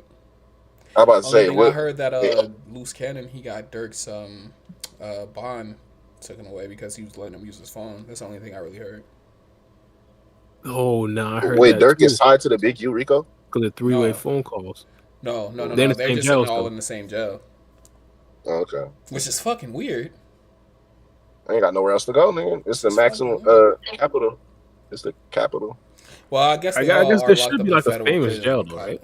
No, because they're all locked up in federal prison in California, so that makes sense. I'm about to say, yeah, and California holds the main federal prison for America. Yeah, it makes sense. But that's still crazy, though, bro. And that's why LA people be like, why LA so dangerous? Yeah, I don't be fucking with LA, bro. I don't go to LA and fuck around. I don't go to LA or any surrounding area of LA and fuck around. Like, it's not even just LA. You got other places, Redlands, bro. Like, it's crazy. A lot of places. But Inglewood. I hear like Inglewood. Yeah, Inglewood places. Bro. All the surrounding areas of LA is crazy as fuck. Not fact. Well, Loose Cannon though, they supposedly Whack 100 beefing with him now. You seen that? Yeah, they been beefing before he went to jail. Wait, you say he got? I thought they was homies. I thought that was it. I thought that was right hand man's. At one point, then he started beefing before he went to jail. Yeah, it was a little bit before he went to jail. Damn, bro. What? All Whack's ops are going to jail. Bruh, Whack is who are you talking about? Whack is the police, bruh. You think so? Damn. Hey, you saw Aaron the plumber? He was talking about recently. Well, no, this wasn't. Was it recent? Well, this is the second time I heard about him and Whack beefing, but Whack threatened his mom and shit. And shit. I guess Aaron was like, bro, either you can catch the fade or you can go to jail. One of the two, bro. Oh, yeah. But I guess he said that the FBI was like questioning him, asking him about like, Whack threatening his mom and shit like that. So I don't know. Damn, bro. Nah, that's crazy. Move cautiously in these streets, brother. Yeah, fact though. I don't think Whack's the jail though. I don't think he's. I think he just. Nah, I'm saying I don't think he a snitch. I just think he knows how to operate the street life. They had that picture of Whack 100 go viral when he was in jail, and they was like based off of the position, and they was like, yeah, he was running shit in that prison. The way that everybody was posed up and how he was like, he basically like he was in a position where it looked like he sunned everybody in that. Oh hell no, bro! He got bro. I'm sorry to switch topics. Let's go back to Streamer University real quick, bro. What happened? This nigga has a whole website for this shit, bro. I looked up Streamer University, and that's the first thing that popped up. Streamer University. Yeah, that's how niggas applying. You can still enroll, and you can enroll as a professor too, which is insane. Rock out then, tee out then, free. Now accepting applications. Yeah, it's 150 plus content creators. I say you should sign up. Only thing is, there's so many niggas, bro, and I ain't gonna cap. It's crazy coming from a YouTuber. I don't be on all that internet shit, bro. I don't like. I be on some chat. Yeah, follow me, chat. But like something, bro, like peace, bro. You know what, bro? Like I feel you on that because I tried to be like more internet, and I'm just like, you know what? I don't know if I can do this. I don't know if I can sit in front of my computer for 3 hours and stream. I don't know if I have the academics will. Nah, they used to do that. Back when I was in the trenches, I used to be on that 3 hours a day editing the videos. I was in a sweatshop, not streaming though, but I mean just like, bro, just sitting in front of your computer in front of a camera Just streaming for 3 constantly hours. being around other creators and just being like always having to be camera ready, knowing it's gonna be a camera 24/7, bro. It's just like, all right, bro. Niggas gonna start out like, all right, bro. I'm like, what's up with this Black Uchiha I got? Why is he always so angry? I'm like, man, look, man, all these damn cameras in my face. All these damn cameras, all this motherfucking testosterone in the room, bro. Like, come on. Yeah, I'm like, bro, like, yeah, bro, I'm tired of all this shit. I'm trying to go home. Niggas gonna sound like, I'm like, bro, I'm trying to go home. Want to see my family, bro? You can really sign up. This is crazy. But I don't know. They said only 150 creators. I ain't even get a chance to start talking to my boy about it seriously because I know he really want to do it though. They didn't. It's not saying just 150 creators. It's saying 150 plus creators. Yeah, that's what I said. Yeah. But that's the thing, bro. It's 150 niggas, bro. It's like, bro, it's gonna just take one nigga to piss you off.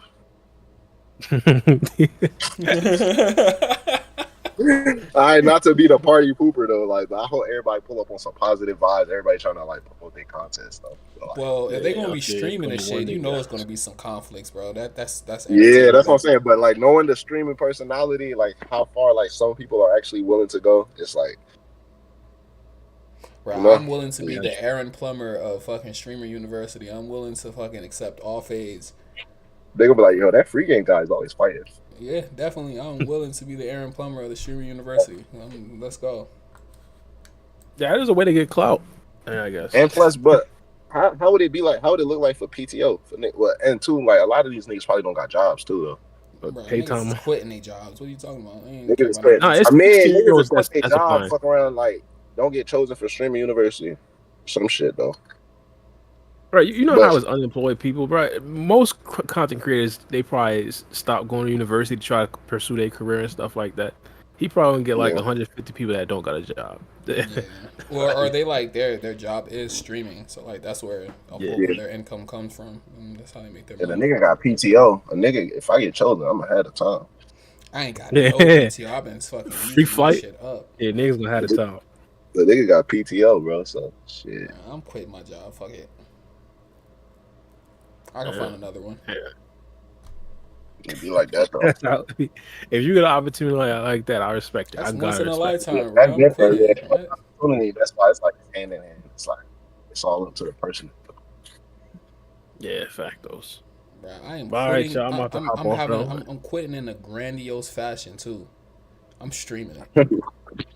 You gonna stream the quit? I'm streaming my motherfucking crash out. What are you talking about? He said, all right, is it? Let's start this. That's crazy. All right, that's a good idea. Yeah, all right, y'all. So Wednesday, probably. We'll talk about it through text. We'll yeah, facts.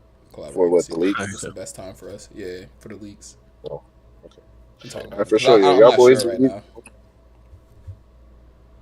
Nah, you said what? Oh no, I was just saying we can talk about it in text because I'm not sure right now. When. Yeah, fast. Oh yeah. Yeah, fast. All right, y'all. Be easy. Stay safe and all that. All right, stay black. Of course. All right, for sure. Y'all enjoy your Mother's Day, man. Sure. All right, of course. Same to y'all.